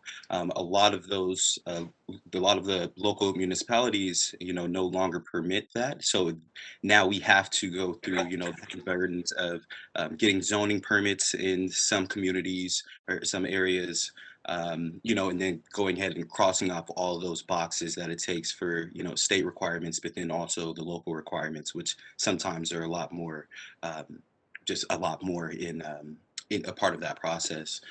So we are seeing a lot of people getting held up at that particular place right now. Like, I have a close friend who's actually right at the final step of getting a distribution license, and just the little nuances of communication, even with kind of local and state license entities, it's pretty difficult and stressful as well. And we're starting to see that this process is starting to discourage some members as well, because they, like Khalil said, members come in, they hold leases, particularly like places like LA. Members have had leases on properties for about 2 years now with no license types, with no licenses at all. And some of these members are going bankrupt. And so these stories, and we do social equity members do communicate, it discourages a lot of other groups, so it's pretty tough. Thank you for that question. Committee Member Lynch, do you have another comment you'd like to make or question you'd like to make?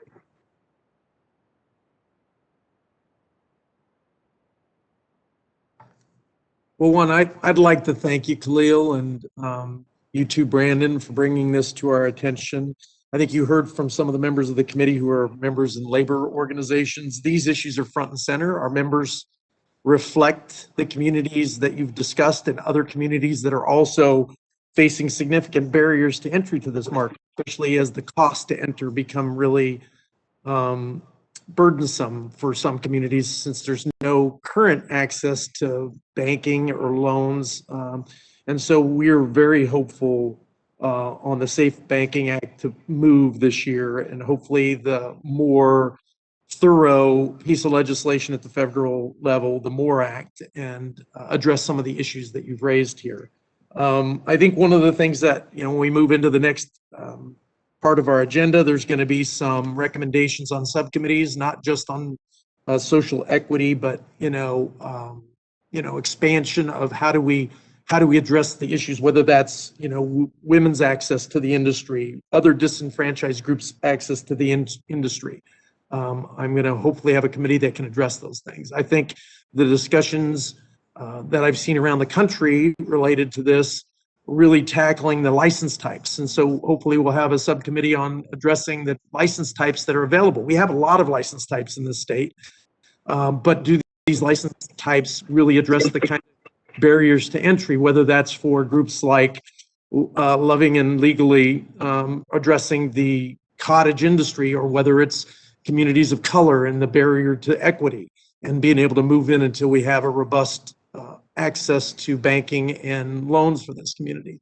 And then, of course, enforcement. There's an enforcement issue, whether the illegal market and how the illegal unregulated market is impacting people as they try to move into this space and, want to follow the regulated structure, and whether they can, compete with the illegal market that's impacting their abilities to succeed. So thank you again for your presentation.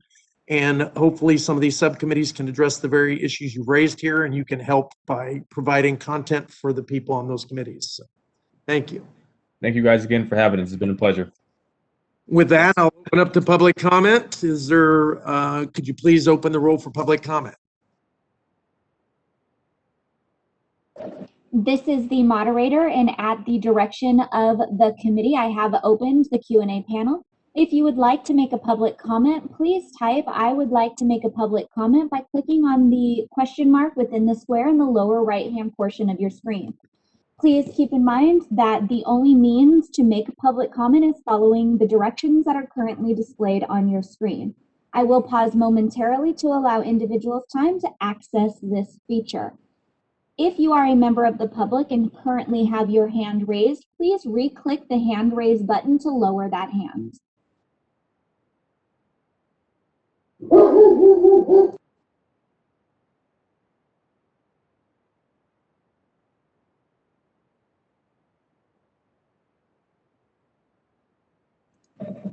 With that, a simple reminder, you will be provided 1 minute to make your public comment and given a 30-second warning. With that, we first have Dr. Tyrone Freeman. Your microphone has been unmuted.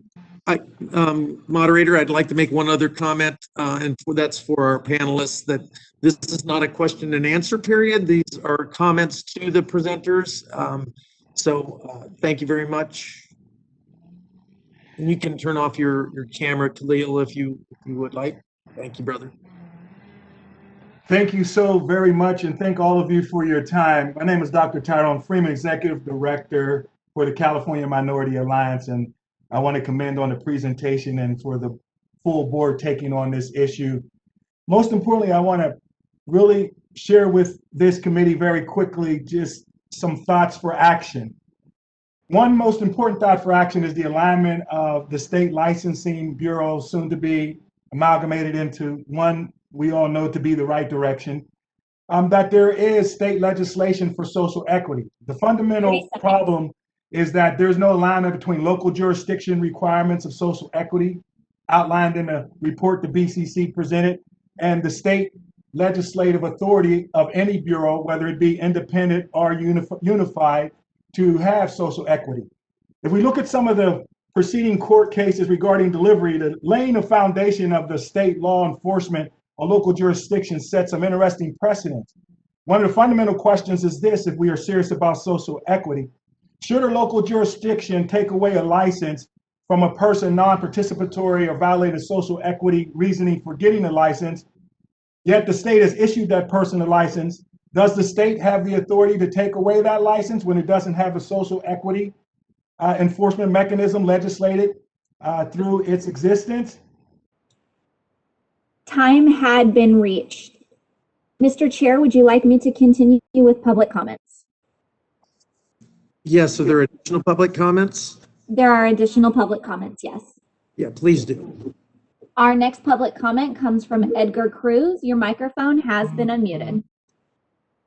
Hello, thank you for having me, you guys. My name is Edgar Cruz, and I am the founder of a nonprofit organization called the Cannabis Commerce Council of Long Beach, where we focus on cannabis social equity within the city of Long Beach, such as entrepreneurship programs, workforce development, technical assistance that social equity recipients need, to implement, further success for social equity, just due to the fact of the prolonged war on drugs.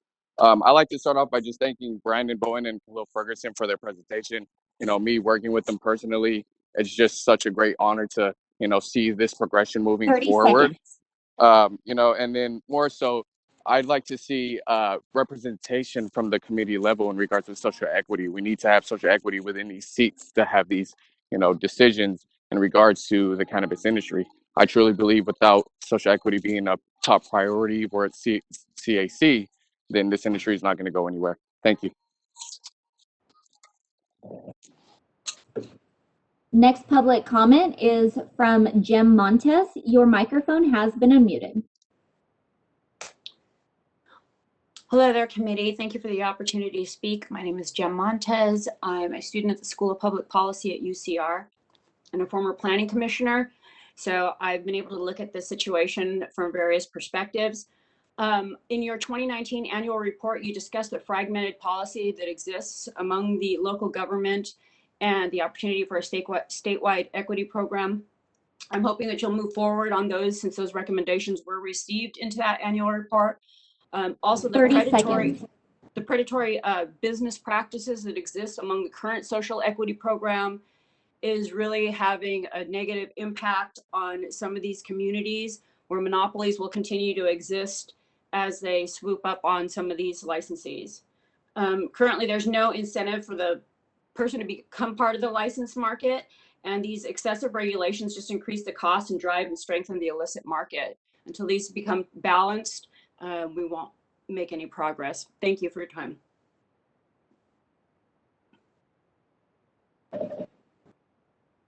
Our next public comment comes from Ray Pers. Your microphone has been unmuted.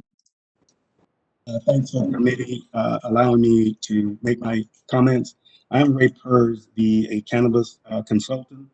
I want to also thank Mr. Perkins for the opportunity. Mr. Pers, this is the moderator. Your audio seems to be becoming distant. If you can please make sure that you stay close to your microphone. Okay, can you hear me now? Yes. Okay. As I was saying, on a state level, with the time it will take to complete the merger to cannabis control, there needs to be a priority to set a subcommittee social equity chairperson as the merger continues. Social equity leadership is being placed on the back burner due to the lack of representation. With a social equity leader on the committee, 30 seconds. there will be a leadership to address many of the equity businesses. Secondly, as a use of grant funding, the no interest loan should not be used by use of grant funding. The current loan programs in Oakland, Sacramento are a burden to current equity businesses have to having any revenue. I want to thank the committee for the opportunity to make these comments.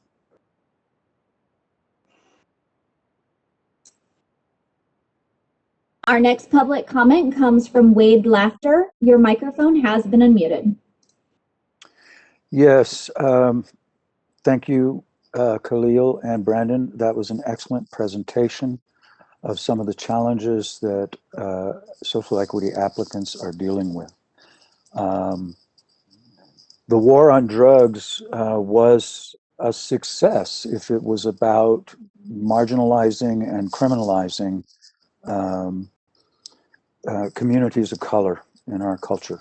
And I appreciate and am very enthusiastic about the work that you are doing to undo the harm that has been done by prohibition and all of the effects it has had in our communities. Thank you. Our next public comment comes from Paul and Susan Hansberry. Your microphone has been unmuted. Yes, thank you very much. Wonderful presentation.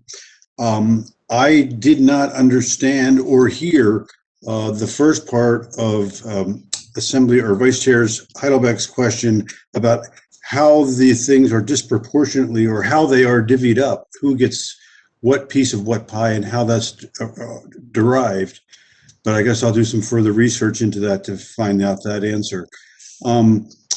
But thank you so much. And one thing I did want to add is that the cities and the urban populations are very different parts of the state than the northern counties who were affected by the war on drugs in a very, very different way.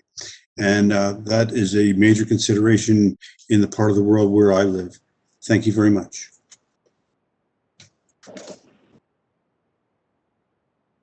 Next, we have an individual identified as Illumina Ko Asada. Your microphone has been unmuted.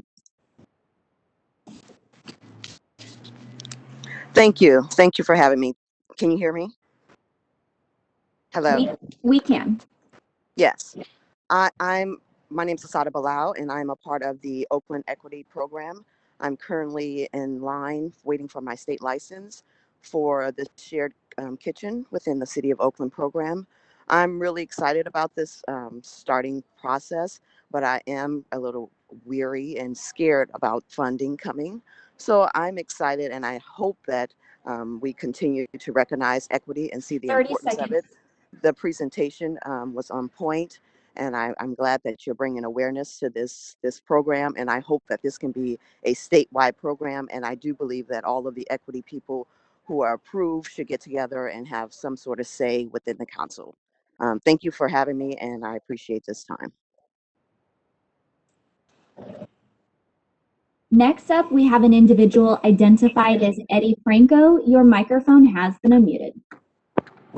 Thank you, committee members. Eddie Franco, Legislative and Regulatory Affairs Manager for CCIA. First, just want to shout out Brandon and Khalil for that incredible presentation and all of the work everybody at United Core does and has been doing on the ground on behalf of equity members. The work is just incredible, and just really want to shout them out and the other grassroots folks like the Social Equity Owners and Workers Association in LA, the folks in San Francisco doing that work. It's really good, and really ask that the committee take the recommendations from the local folks 30 seriously seconds. moving forward.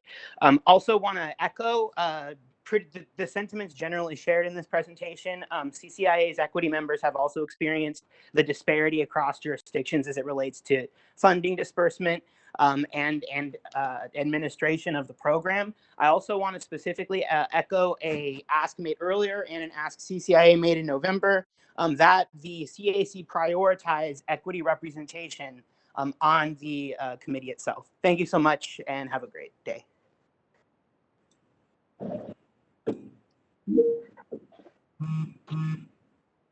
Just a reminder to members of the public, if you wish to make a public comment, we are displaying the ways in which to identify you would like to make a public comment. Please click on the question mark within the lower corner of your right-hand side of your screen and type, "I would like to make a public comment." All other means to identify that you would like to speak at this advisory committee meeting are not being recognized. So for those of you that do have your hand raised, please lower your hands. And if you would like to submit a comment, please follow the instructions displayed. Thank you.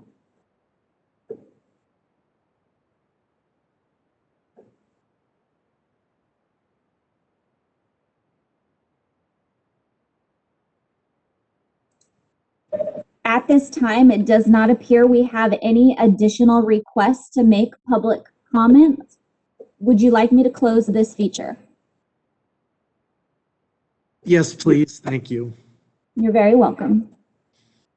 So this isn't a presentation where we'll be taking a vote afterwards. I think that this concludes this portion of our agenda. And with that, since we are approaching, well, we are at the noon hour, I'm going to ask that we take a 30-minute recess to allow individuals to take a break and get something to refresh themselves and be prepared to come back and tackle the next couple items on the agenda, which I think will be pretty interesting for folks that have spoke on these items today so far.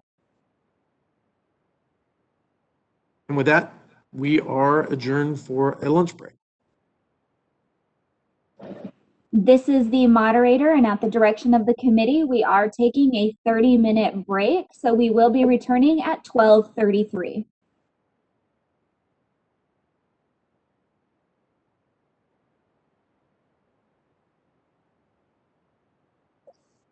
Okay, committee members, with a show of hands, can you show whether you've returned and are ready to resume to ensure we have a quorum?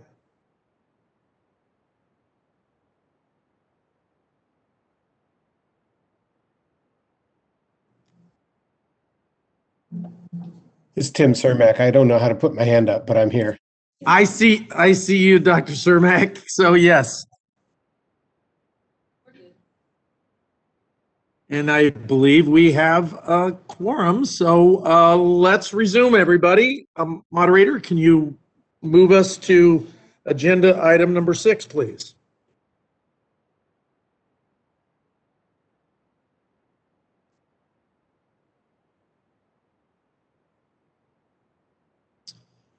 Thank you very much.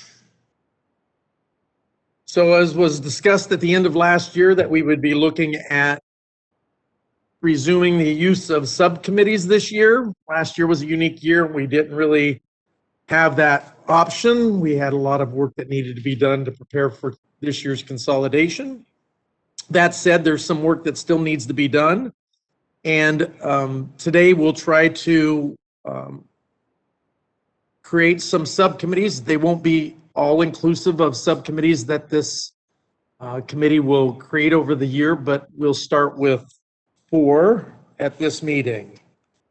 So the first item that I'd like to consider for subcommittee is reconstituting the initial social equity subcommittee, and with a premise that we want to have an industry that is inclusive and diverse. And so with that, I will turn it over to Vice Chair Heidelbach to seek members of the committee that would want to be on this subcommittee.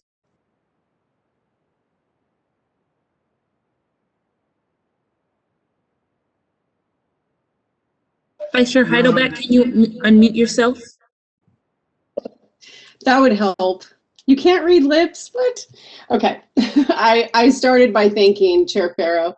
And I also wanted to, by show of hands, if folks could put their hands up if they're interested in being on the Social Equity Subcommittee. I think what Chair Farrow and I are looking to do here is we will obviously list each subcommittee, and obviously it says discussion and possible action to to come up with topics and issues. So if there's more that folks want to discuss, and then if there's more than one subcommittee that you would like to be on, just continue to raise your hand, and then we'll notify you probably via email of the subcommittees and who the members are. So far I can see hands raised for the Social Equity Subcommittee, Ben Wu, and I have Jeff Farrow and Kristen Lynch, and I have Tamar Todd, Avis Babulian, and Kristen Nevedal, and I see Beverly Yu. So I'm going to read those names back, and if I missed anyone, if you could raise your hand again, that would be great. I have, for the Social Equity Subcommittee, I have Ben Wu, Jeff Farrow, Kristen Lynch, Tamar Todd, Avis Babulian, Kristen Nevedal, and Beverly Yu. Anyone else? Okay. If you want to go ahead and lower your hands for me. Chair Farrow, yes. Sorry, this is Ben. I apologize. I had inadvertently left my hand up from just roll call. Oh, so no on social equity? Yes, please. Okay. Noted. Chair Farrow, do we want to move on and seek members for the enforcement subcommittee, or do we need to do public comment? I think, if we want to talk about some of the topics and themes for that subcommittee next, might be good. I do, as I talked, at the end of the presentation from the United Court Alliance, I do think there are other groups that we want to include in the conversations of social equity, whether that's access to other disenfranchised groups, whether that be women and things of that nature. I think it's really important that we go outside of, we learn from what work that groups like the United Court Alliance are doing, but we also look at other groups to make sure that this is an inclusive industry. Sure. Getting to a point where, too few people are going to be able to compete in this industry if we don't do what's necessary to ensure that others have an opportunity to succeed. So. Yes, and one point I do want to bring up, and I think it's really important, and both Brandon and Khalil brought it up earlier, and that was the workforce. So those are items that I also want to make sure. I'm happy to see that Member Lynch and Member Yu, being labor representatives, can kind of help push that discussion along as well. So Very good. Yeah, I'm going to move on to enforcement, Chair Farrow, unless you object, so that we can list kind of our members, and then we can go back and touch on what people, if you want to open it up to touch on topics, we can do that. Yeah, so I think going to Yes.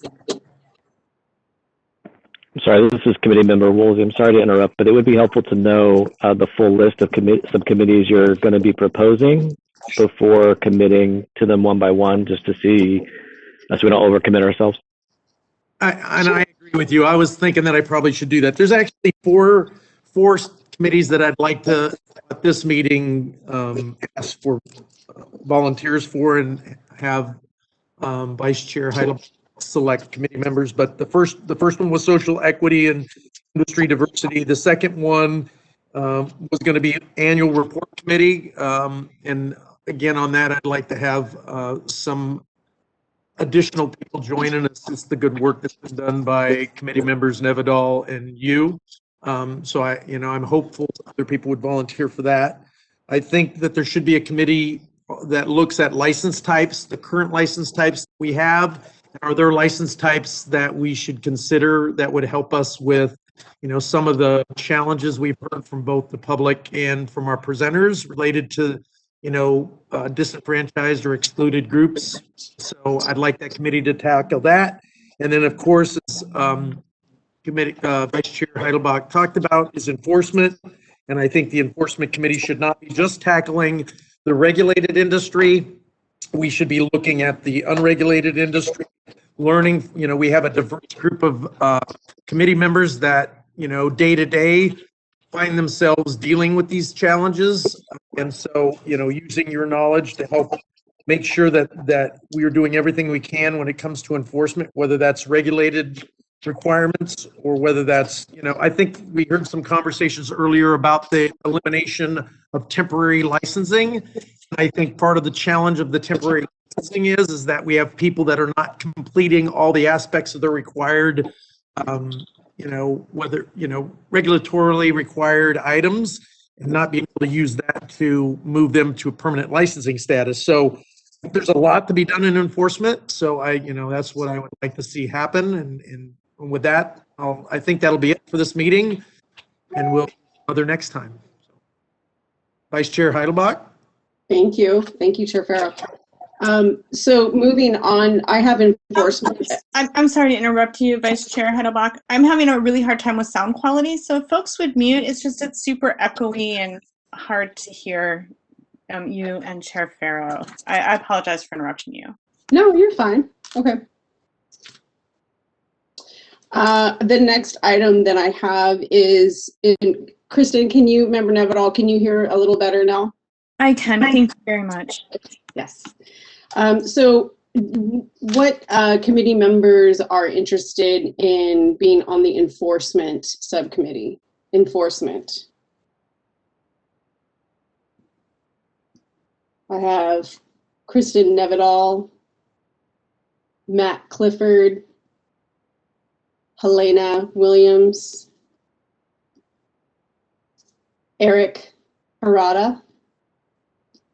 I have Ben Wu, and I have David Woolsey. Again, I'm going to repeat what I have. Let me just scroll through and make sure I have everybody.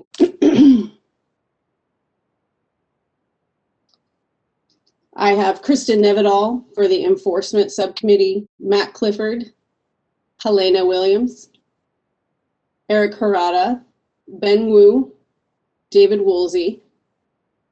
Is that correct? Okay. And thank you for lowering your hands. As Chair Farrow suggested, the third subcommittee would be the Annual Report Committee. So this is the last couple of years. This is something that Member Nevedal and Member Yu has put together. So I think they want to open up the scope of that. So are there any other committee members that are interested in being on the Annual Report Subcommittee? Hands?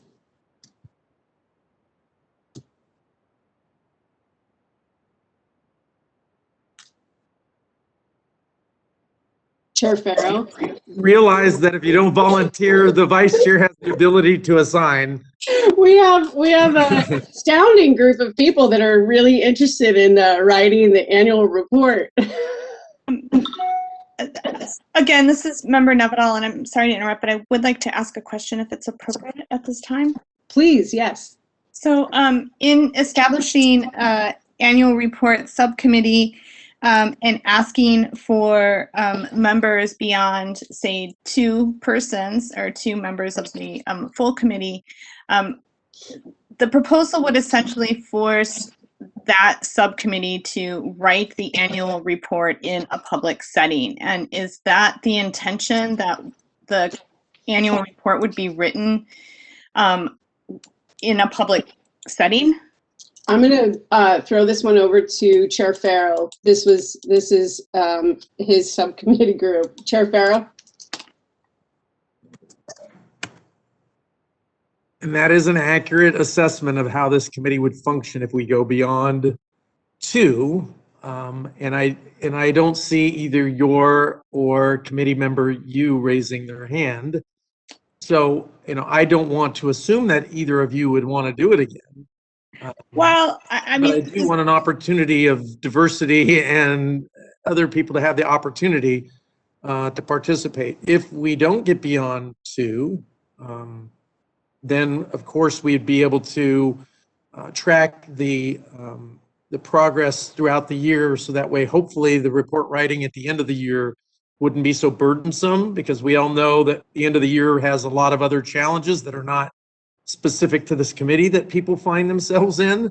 And I'm trying to avoid the persons that commit to this from having to do this all at the last quarter of the year when they're busy with other commitments. And so yes, and I again, this is Member Nevedal, and I do really appreciate those sentiments. And I had proposed that we framed this or started this subcommittee earlier in the year, so that it wasn't such a crunch on end of year responsibilities. However, the thought of ensuring the ability to manage putting together adequate numbers of subcommittees with more than 2 members on them to ensure that we meet Bagley Keene requirements in those public meetings. I have a lot of concerns that will make finalizing the report potentially more onerous and challenging to do. Yep. And so anyways, I wanted to express those concerns, and thank you for answering my questions. Oh, you're welcome. Thank you for presenting them to us. And I concur with everything you just said are challenging. But Ms. Yu, I see your hand is raised as well. Thank you, Mr. Chair. Would agree with the sentiments expressed by Member Nevedal, and just raise that perhaps we can also consider what we have done in the past, especially when we had Member Babolian and Member Cermak do a portion of the report and have it incorporated in. So if I recall what you're discussing for the people who are listening, where people had a subcommittee that they addressed certain issues that subcommittee chair would provide to the report writing committee, which was yourself and committee member Nevedal, the report of that committee to make it easier for you to assemble the work that they completed and the recommendations that were made and adopted. Is that correct? It was slightly different than what you're suggesting. So in the past, Member Babolian and Member Cermak established a global issues subcommittee, and the 2 of them put together global issues, which then Beverly and I, or you and I, were then incorporated into the report in a standalone section. So it, just for clarification's sake. So to address, a couple of the things that you've raised. One, assuming that both you, Miss Yu, and you, Miss Nevedal, would want to redo this again, it would be your preference to be able to have the flexibility to write this report and not create a burden just to be able to write a report by having to notice this and then have public comment about every article that you write prior to the end when we have public comment and consideration of the report at the finality of that. Is that accurate? Yes. But you would like to, an additional comment would be, but you would like to begin that process earlier, so that way, rather than trying to, after encompassing, 3 or 4 meetings, being up against the end of the year timeline and taking all that information that was done throughout the year and the comments that were made by both the public and the committee, and then incorporating that into a final document. You'd like to spread that over a period of time between now and the end of the year. Absolutely. And the suggestion to involve other members in terms of creating a separate group, a writing group if needed, was just to capture the sentiment if other folks want to join the annual writing process, but not be part of but not have it break any Bagley King rules. Well, I'm going to ask our legal counsel to give us a little bit of guidance on how that might be able to be done according to Bagley King.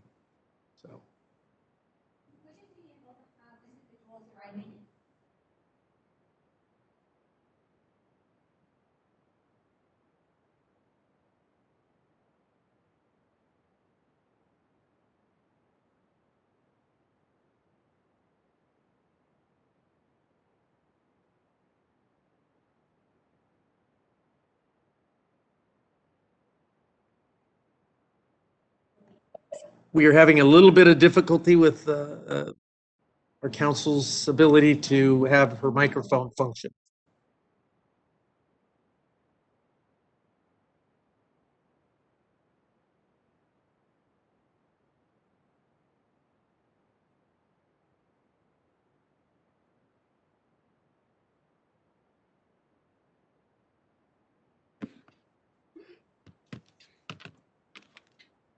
Okay, can everybody hear me now? This one?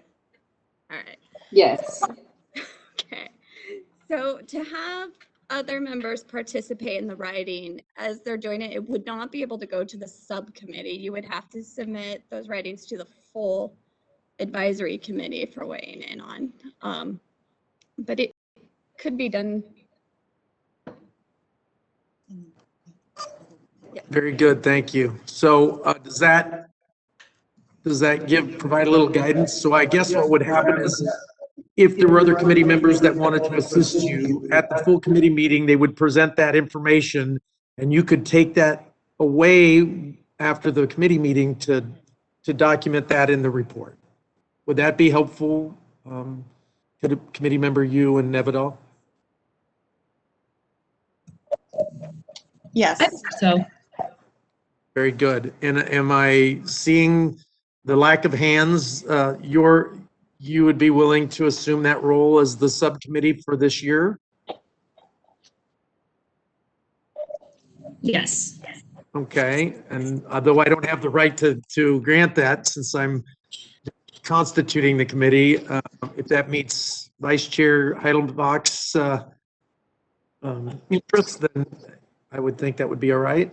Is that correct? Yeah, absolutely. I'm fine with that. I'm also fine helping this subcommittee in whatever format. I think because we've put this work on 2 members the last 2 years, and it is a lot of work. I'm happy to put myself on the list as well and happy to submit whatever I write to the full committee. If member you and member Nevedal want, well, we know member you said yes, correct? Member you? I did. Okay. And there's zero pressure here at all, member Nevedal, but are you interested in this, or are you going to, you are? Okay, so having said that, and if you're okay with it, Chair Farrow, I was gonna add myself to this list to assist. Or no, you don't want that. You're muted. I'm excited at the opportunity of an expansion of the people who are committed to doing this very important work. But I am nervous about the very issue that they raised, that if you list yourself as a member of that committee and we go beyond 3, we'll be up against the Bagley-Keene rules, which are very specific. I think you're absolutely right that you know, we can provide that kind of assistance in the format of a public forum like this committee meeting that meets with the entire committee. And I will, in addition to your commitment to assist them, I will do what I can to help them with content that I think are relevant to the work that we're doing. And I would hope whoever becomes the committee chairs of each of these committees, these subcommittees that we're creating, will do the same, that they will take the content of the recommendations and the discussions that they've had and make that available to both committee member you and committee member Nevedal in a full forum setting, so that way they can have, you know, they don't have to be responsible for going back and going through all the minutes to ensure that they don't miss any of the good work that our members of this committee do in their roles here. So that's how I'd like to see that, just so that way we can, you know, address the issues that they've raised. Okay, thank you for that. So I will list member you and member Nevedal. I know that we're going to have some folks. I'm thinking of member Nevedal, who's already on too, but I know that she will probably, although I don't want to speak for her, possibly have interest in our next subcommittee, which would be license types. And so I'm asking if we are going to be sensitive and aware of multiple committee members being on multiple, you know, subcommittees and needing to be present in both of those. Are we going to find a way that folks can actually participate in those subcommittees if we have a desire to be on multiple? Individuals who have volunteered for multiple, send some type of message, a ranking or something. I don't know, or maybe we could do a ranking right now. And then we can decide whether it makes sense for them to be on multiple. The other thing that will happen, because these subcommittees are operating virtually again, it's quite possible we could have, you know, staggered days of activity, so people may be on multiple and more easily achieve that because we don't have to find a forum. You know, it's not like we have to find a hotel that can accommodate the meeting location. This will be virtual. And so that might be better.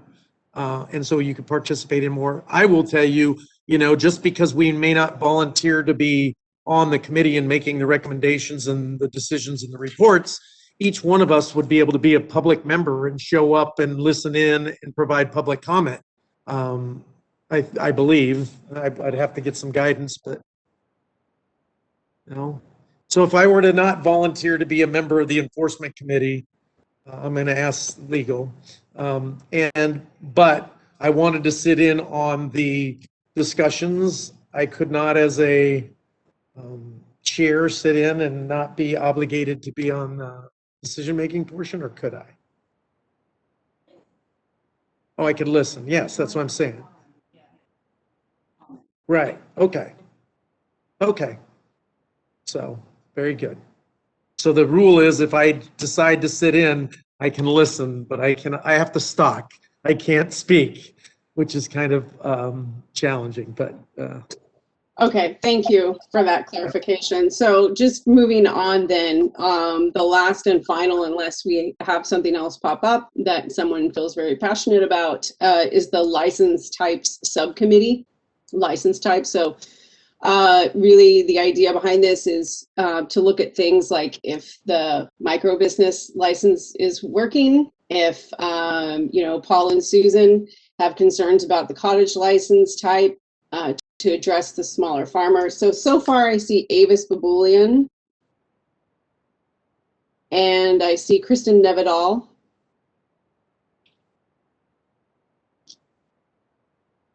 I'm going to add myself as well. Is there anyone else for the license types? Jeff Farrow.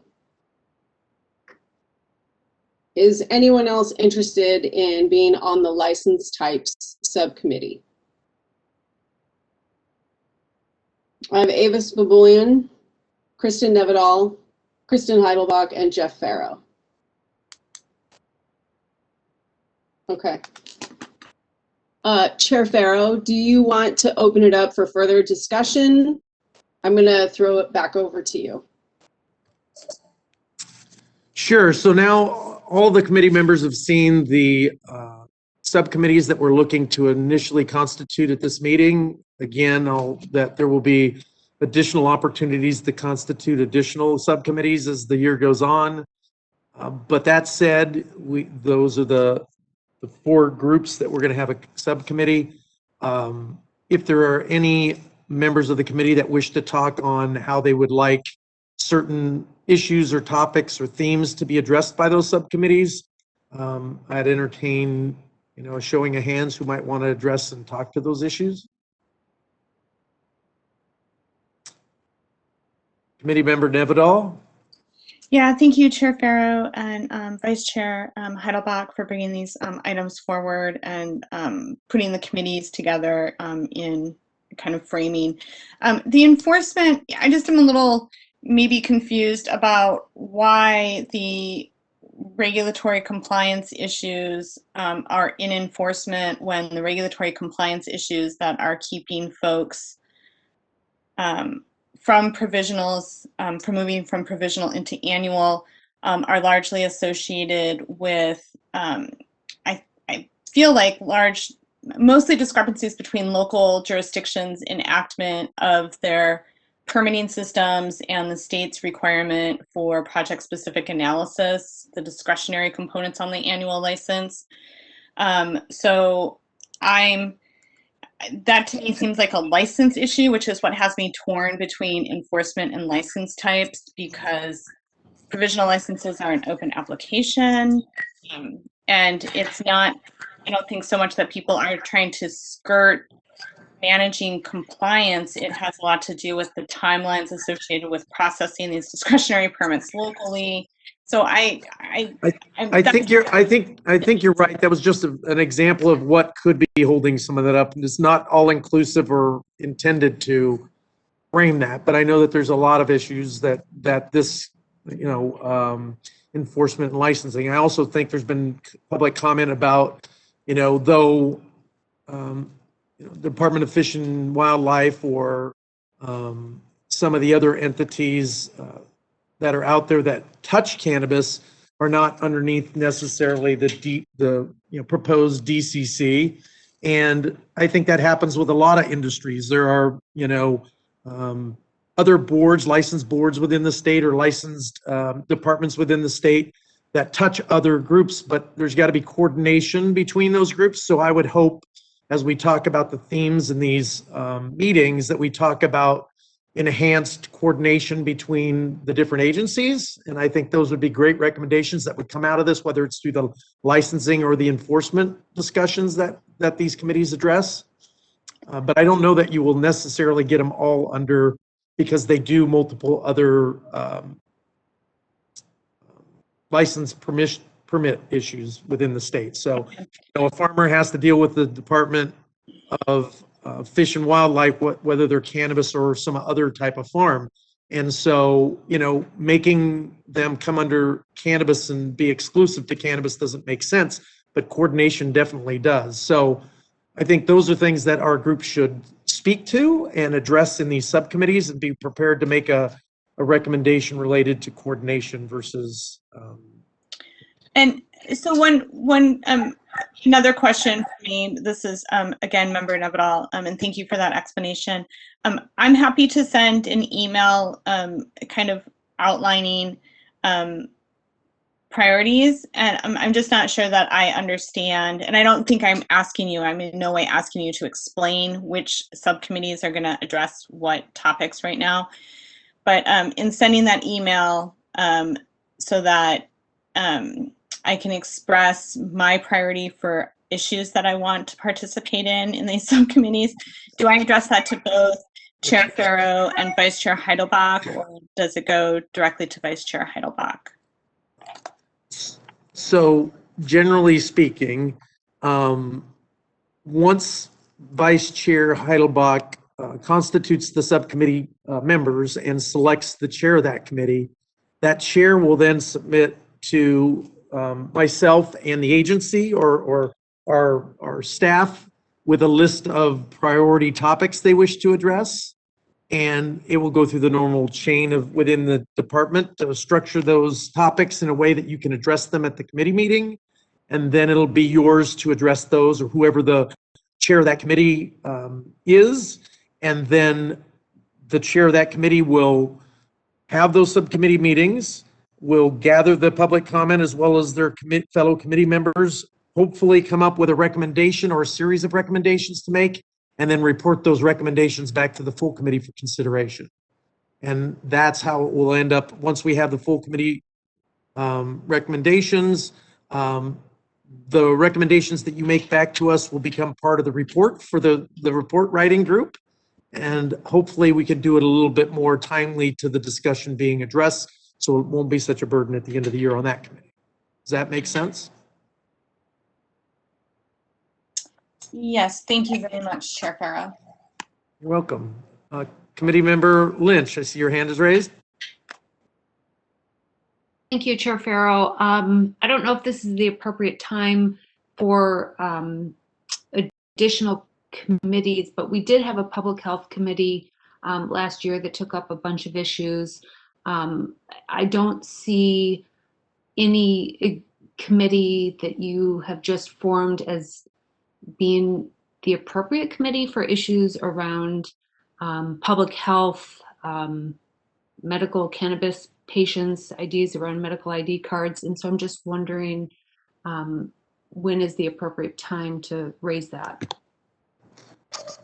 Well, that would be I didn't put it on the agenda for this meeting. There would be a time at the end for future topics, but I will feel, I'm going to take a little, liberty here, is that I agree that's the subcommittee that we will need. I do know that there were recommendations made by that subcommittee and that the committee voted on last year about, some research being done. My thought is that it's too early now to have any results out of that research that's being done, and that later in the year, hopefully we'll get some report. And at that time, we would take that research back to the subcommittee, and the subcommittee could come up with a recommendation based upon the findings of the research.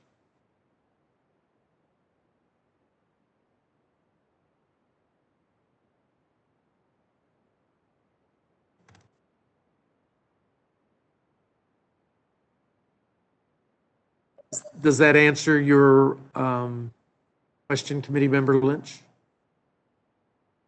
It does. I think it's an important committee, and holding it, I guess, open as the possibility to return to a committee once there's more urgent or once there's more research, I think makes sense. But I want to make sure that that's a placeholder. Yeah, I wouldn't describe it as more urgent. I think it's very urgent, but until we are informed with some of the research that the state was tasked to try to find for us, then we would be retackling some of the discussions we've already had. I'd like us to have access to some new information prior to constituting the group to tackle that research.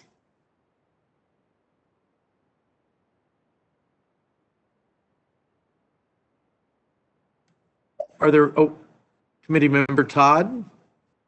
Hi, yes, this is Committee Member Todd. I was just on that last point. I was going to say, I also agree it's an important subcommittee, and I think that it touched on issues that went beyond the research. That was just one of the recommendations. And one thing I'm thinking is one issue that also was a topic of much of that subcommittee's focus was enforcement of some of the public health focused provisions and regulations in the law and the statute.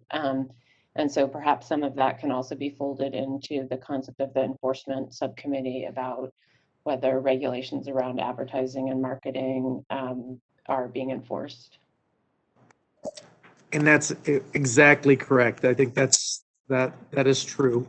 I do think that there was a lot of other things tackled and there were recommendations made by that. And if there are enforcement issues that deal specifically to those issues, then that would be something that we would hope as the enforcement committee tackles. Enforcement is much larger. Again, I don't want it only about the regulated market or just about the unregulated market. This is about dealing with things that are going to limit the regulated market from performing successfully, but also addressing the concerns of the general public. So those are things that enforcement should definitely tackle.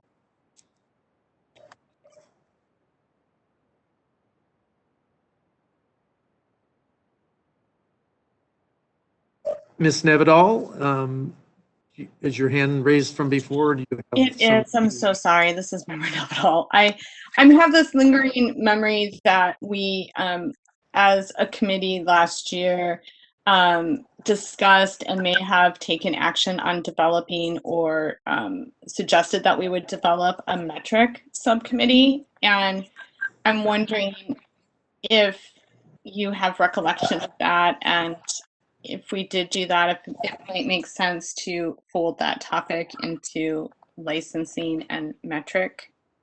I just that is a good catch. I do know that there was discussion about having a broader conversation about metric or whatever seed to sale tracking that we do. I do know, just because of my other work, that Metric is working on a new education platform that hopefully will be more beneficial to licensees and make a smoother transition for reporting important information to the state. And that's not because of the work we've done here or anything that any of these committees, it's the other work I do. So obviously adding that to some of the discussion points of licensure would be an important topic to add. So I would, entertain that as being whoever's on that committee, adding that as some of the topics and issues they would like to include would be very helpful.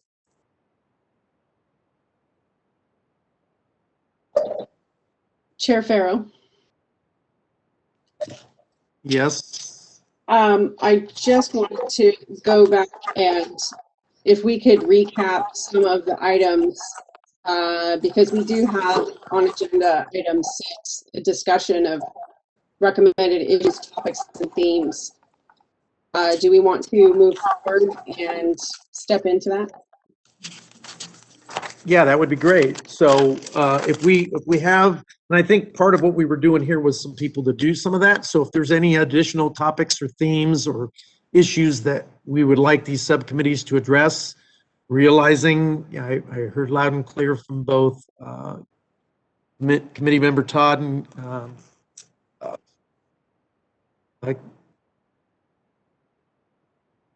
frozen. So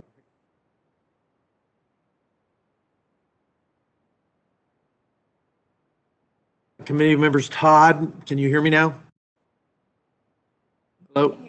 Yes. Okay. Members Todd and community members Lynch, that, public health is also an important part. And I do know that early on, public health and enforcement were together. So trying to address some of those issues under enforcement would also be helpful. So having those discussions are very helpful. So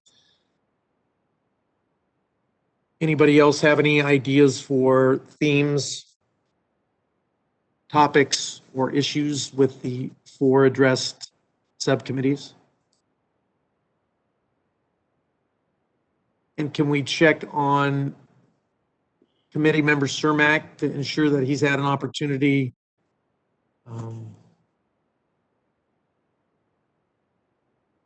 I see you on. Could somebody open committee members Cermak's microphone, please? Yes. Am I muted now? You're unmuted now. I'm unmuted? Yes, we can hear you loud and clear. Committee members. You can hear me. Well, the only question I have is regarding the enforcement committee. It made it sound like you are indicating there's a large number of issues that need to be dealt with around not only the illicit market, but the illicit market. And I agree with you completely. But basically, all we're really expected to do, or in some ways permitted to do, is to look at regulatory changes that we can recommend. So it sounds like you're moving the scope beyond just regulatory changes, and I'm wondering how that's going to work. Well, if you recall, when we first were established, there was draft regs that were for the BCC, the CDPH, and CDFA. We made a lot of comments as they were making temporary and permanent regs. I would believe that as they move into this consolidated agency, and we did tackle some of the regulatory stuff last year, that we formed on a certain number of topics, but there's obviously more topics that will have to be contemplated, and these subcommittees will be able to inform the merger of the agencies under the Department of Cannabis Control. That way, as they go back in for regulatory guidance. Cleaning. Good. Sorry, I'm getting some Illumina Osada that's speaking and A bowl. Oh. we're going to take a pause to see if we can find out what the technical issue is. We're getting some back over the conversation, so give me one moment.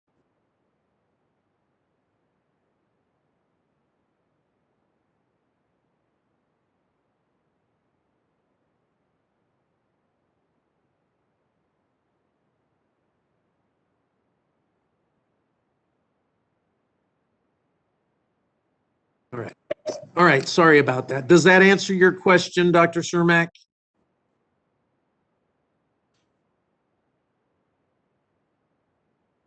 Because again, I think we are in this space where with a new agency, new department, that we're in a place where we were before, where we can make some recommendations as they consider the new reg package that will go forward with this new home for cannabis. And so it is a little bit beyond what we had done before.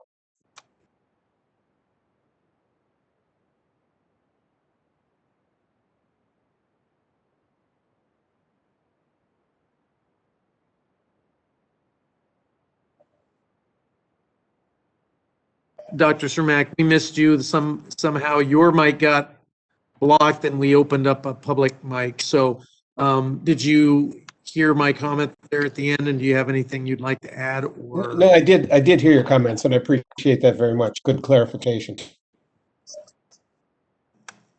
Thank you. All right, are there any other comments from the committee before we open up, discussion to the public? Okay, seeing no other comments, let's open up to the public for comments on these 4 committees.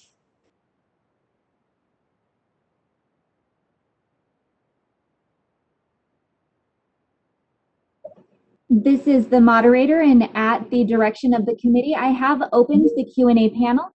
If you would like to make public comment, please click on the question mark within the square in the lower right-hand portion of your screen and type "I would like to make a public comment." All comment requests will be addressed in the order they are received. I will now pause a moment to allow individuals the opportunity to access this feature.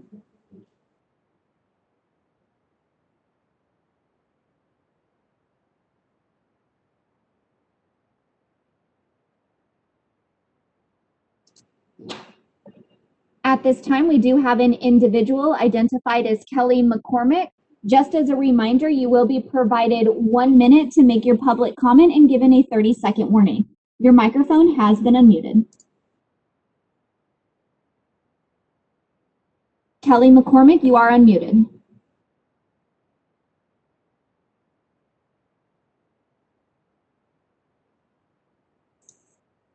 Moving on to our next individual, Jackie Subek, you have been unmuted. Hi, good afternoon. This is Jackie Subek from West Hollywood, a cannabis consumption lounge license see. My question is on the third license, the third subcommittee. It's not a question, a comment on the third license type committee. Despite the fact that there is no state license for cannabis consumption, I want to suggest to the committee that perhaps they fold in the idea of consumption into that bucket of subcommittee, so that there are, even though there's no license, there are some regulations that are needed, and I'm hoping that. And I'm hoping that you guys can fold in the consumption aspect of this, given that there's going to be a lot coming in the next 2 years into that license type category subcommittee. So thank you very much. Next, we have Paul and Susan Hansberry. Your microphone has been unmuted. Yes, hi, thanks. This is Paul Hansberry. With regards to license types and folding in metric is going to be a very large discussion, and I don't know how long you're anticipating these subcommittee sessions taking. But in maybe a comment to a comment that Dr. Sarmak made is that, you know, we're getting beyond regulatory. All too often with the CAC, you've submitted recommendations and the answer has come back from the BCC that it's that's not regulatory. It's statutory. I would say that we should really address the interpretation of the statute and their interpretations. If they can interpret microbusiness the way they have, they can certainly stretch things around to make things a little bit more convenient for the applicant and for the licensee, rather than punitive. That's all I have to say. Thank you. Next, we have Kelly McCormick. Your microphone has been unmuted. Good afternoon. This is Kelly McCormick. I'm a parent and I run a youth mentoring program. And I would like to suggest a subcommittee to explore mental health risks of marijuana use. Scientific studies show higher rates of depression, anxiety, and suicidal ideation among youth that initiate marijuana use, and links to psychosis, particularly with high THC products. I would also like to suggest a subcommittee to study effective prevention and risk education operations. Thank you.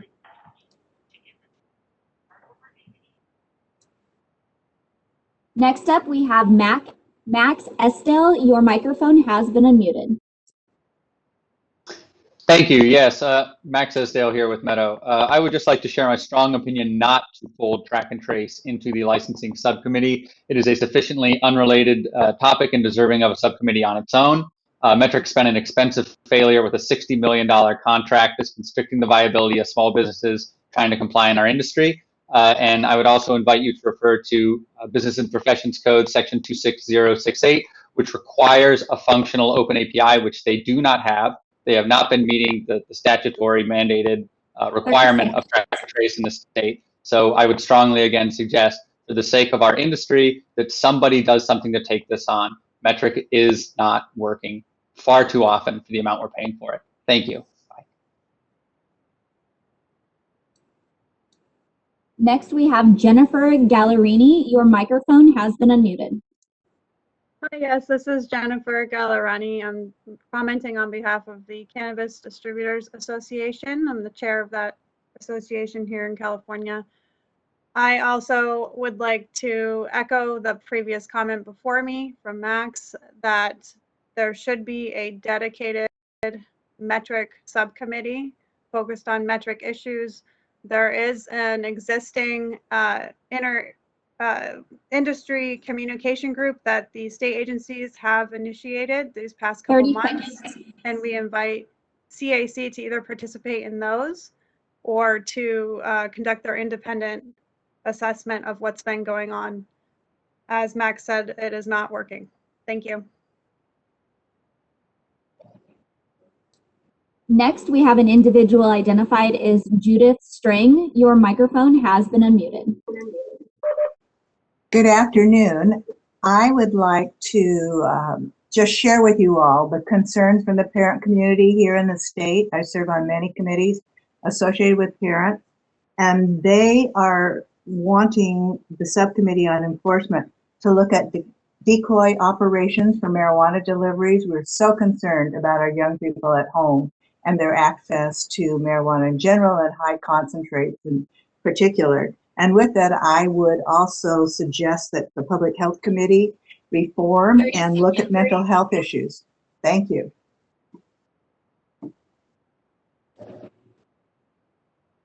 Next, we have Natasha Sokolowski. Your microphone has been unmuted. Thank you.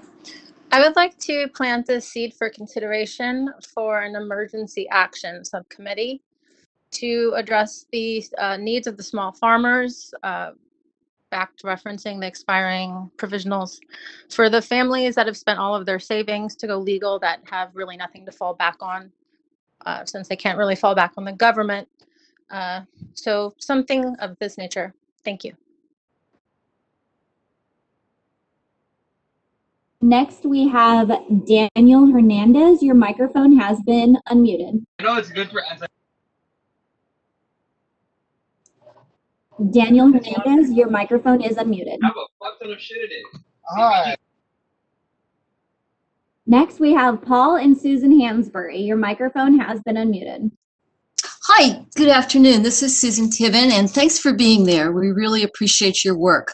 With regard to the Equity Subcommittee and the extreme importance of righting the years of punitive and really devastating interdiction, would the subcommittee investigate the vast difference of the type of harm that the war on drugs caused between city environments or urban environments and rural environments? The interdiction and the camp raids that we experienced, which were multi-agency raids, often just completely over the top. The amount of PTSD and fear that caused. So many of us who are small operators, we've exhausted our savings, and really equity is what we're looking to so that we too can be part of the newly legalized industry. Thank you. Next, we have Natasha Sokolowski. Your microphone has been unmuted. The rural part of what Susan had mentioned, the most impacted communities are the rural communities in the state of California, and so just take that into further consideration, please. There are many citizens that really need to be considered. Thank you.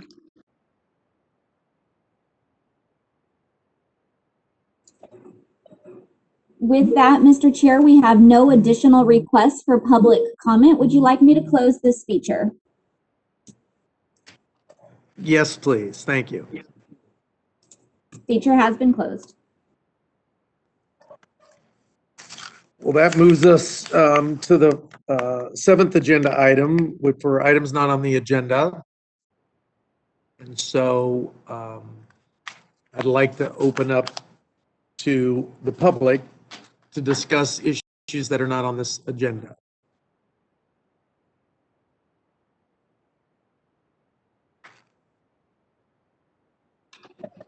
At the direction of the committee, I have opened the Q&A panel.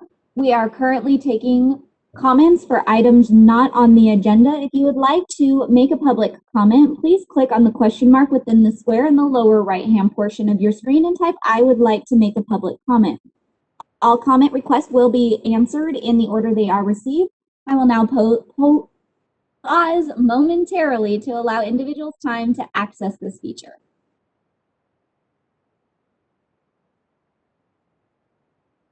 First up, we do have an individual identified as Kelly McCormick. Your microphone has been unmuted. Hello, this is Kelly McCormick, and I would respectfully like to ask that the Bureau of Cannabis Control be mandated to conduct minor decoy operations on marijuana deliveries. Like many parents, my husband and I work full-time while our high school student and under 21-year-old college student engage in distance learning. That they and other teenagers can easily go online and have marijuana delivered is a serious concern.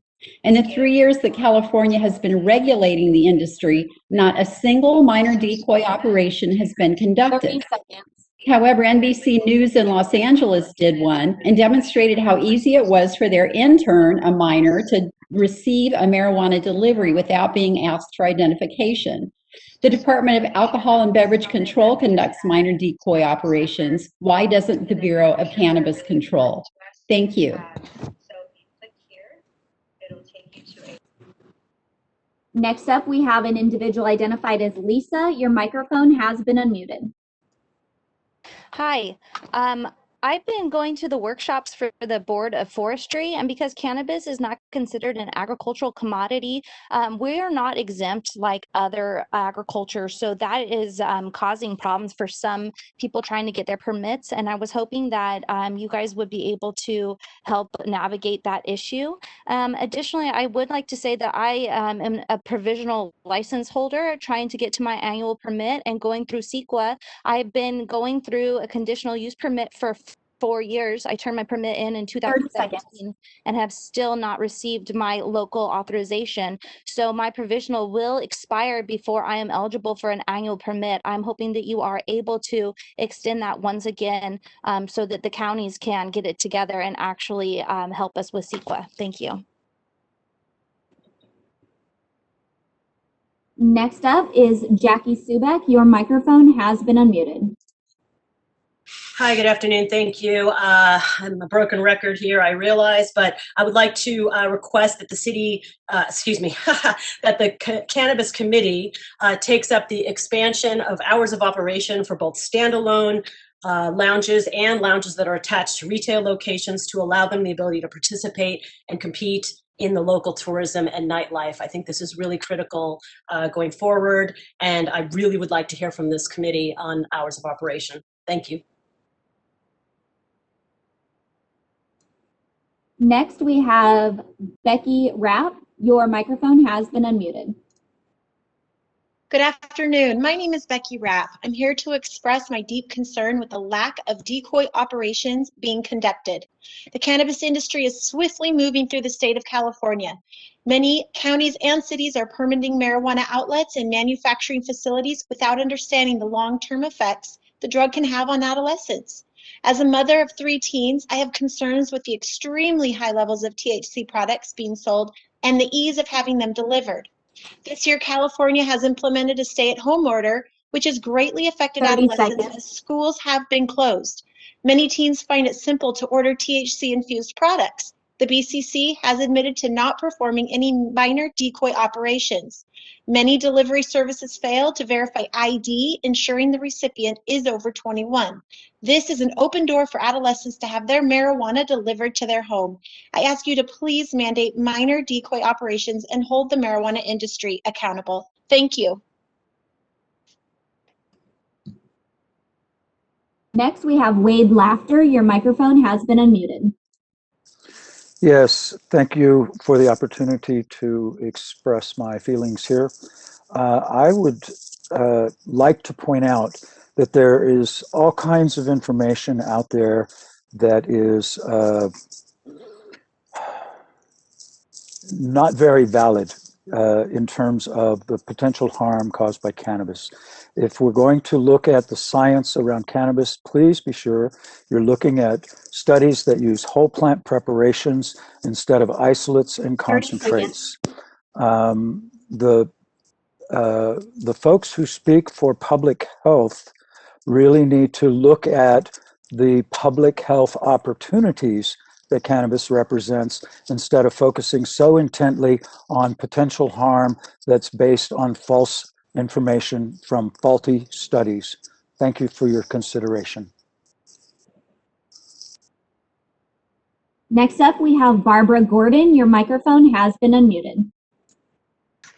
Thank you. High THC potency concentrates need to be capped and regulated. Data shows that the high potency of marijuana industry's best-selling products increases the risk of addiction, suicide, psychosis, and depression. We need to follow the science when making decisions.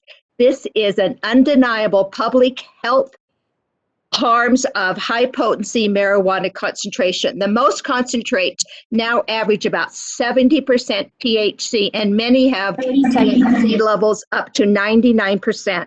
Many scientific studies have confirmed high potency. In the Journal of American Medicine 2020 concluded that high potency THC was associated with significant increases of addiction and mental health issues. THC concentrates have created one of the largest emergency health issues of our time. There needs to be stricter restrictions. Time had been reached. Our next comment comes from Catherine Riker. Your microphone has been unmuted. Hello, my name is Catherine Riker, and I'm a Quality and Compliance Manager of Cannalysis Labs. As the agencies are combining and the testing regulations are being refined, I would like to add for consideration a discussion surrounding the regulations in sections 5730 about laboratory quality control samples. The limits imposed in this section are not in line with other industries, states, and typical guidelines of national organizations. I would like to see the agencies bring the testing regulations in line with the regulations 30 imposed in the seconds. environmental testing industry. Thank you.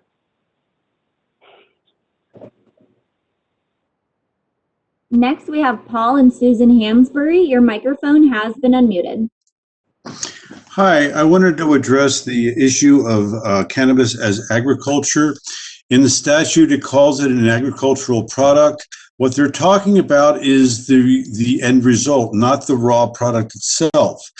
The crop of a finished product would be a tincture, or even flowers for that matter, something to be sold. Something to be grown is agriculture. This again speaks to the Bureau's interpretation of the statute rather than what is actually happening in reality on the ground.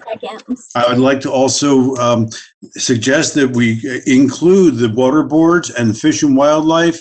It's been mentioned that agriculture has its own, and so it doesn't really impact cannabis. That's patently wrong. There are a separate component to the Fish and Wildlife and the water boards that is just for cannabis, and the regulations are extremely punitive. So I would like to have those people, that's why I would love to have that division of the state Fish and Wildlife and the water boards included in the consolidation. Time had been reached. Next, we have Natasha Sokolowski. Your microphone has been unmuted. Thank you. I just wanted to kind of give some serenity to the parents that are deeply concerned. I'm a parent as well, and so I have some very serious parental concerns. I do just want to maybe put a light bulb and cross-reference case studies on tobacco, firearms, and alcohol, and also note the difference in toxic versus non-toxicity. So just to put that all on the table, please don't blindside that, and also take those into consideration. And thank you.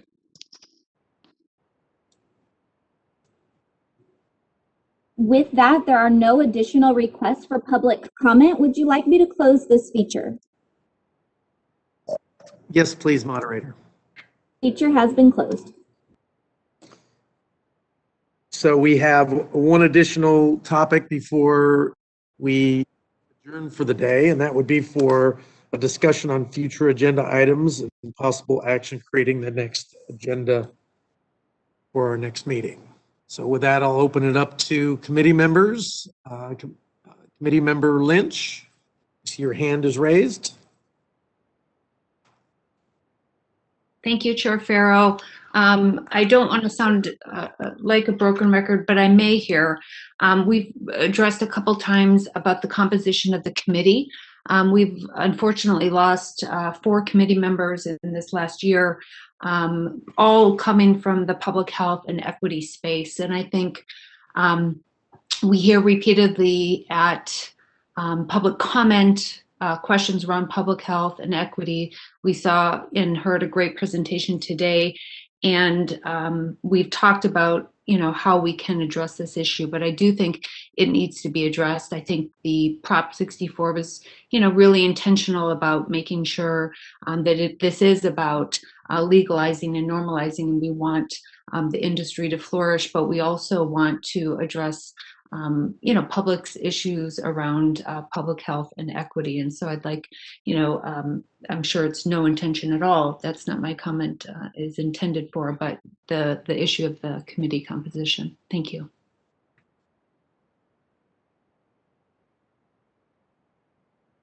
Oh, sorry. Let me put my video back on.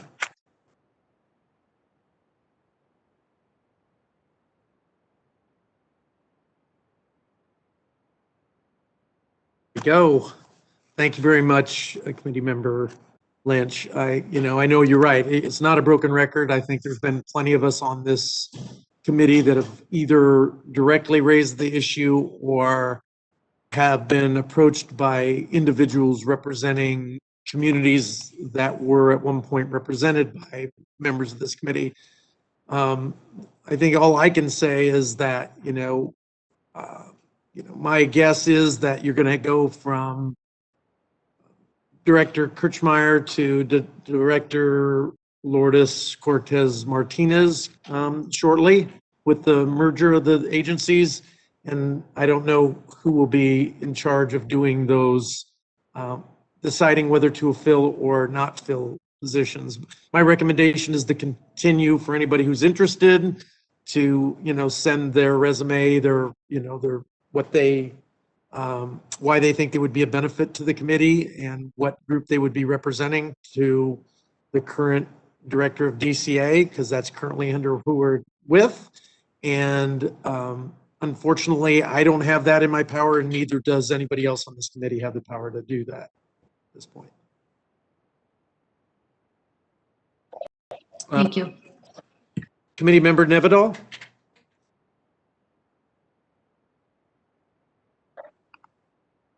Yes, hi. Sorry. Hold on, I'm sorry. Before you speak, Yes. Member Nevedal, we have our legal counsel that needs to jump in real quick.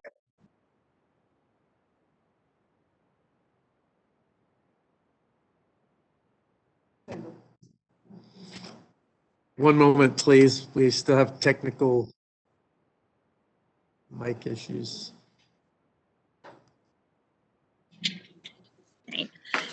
And just to clarify that the department does not have a director named yet. So DCA is still under Director Kirchmeier, but it's okay.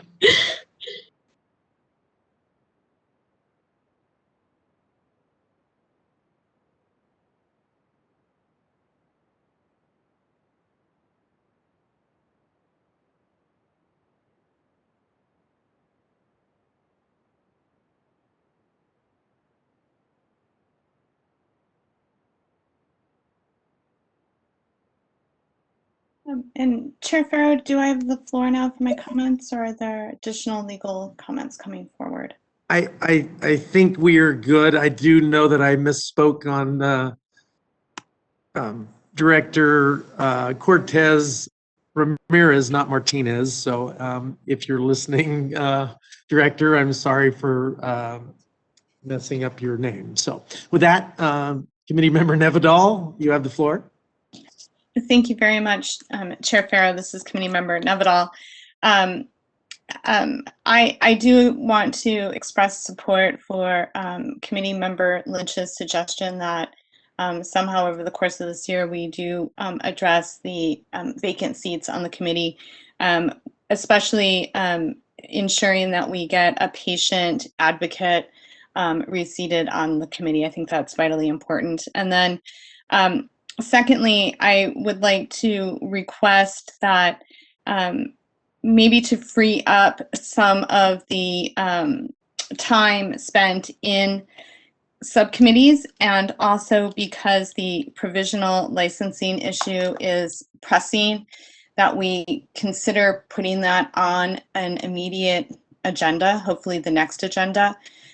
When we saw the state moving out of temporary licenses and into the first round of provisional licensing, we did have a number of active temporary licenses sunset or expire during that transition time. And the three licensing authorities during that transition brought forward statistics showing or framing a conversation about what sort of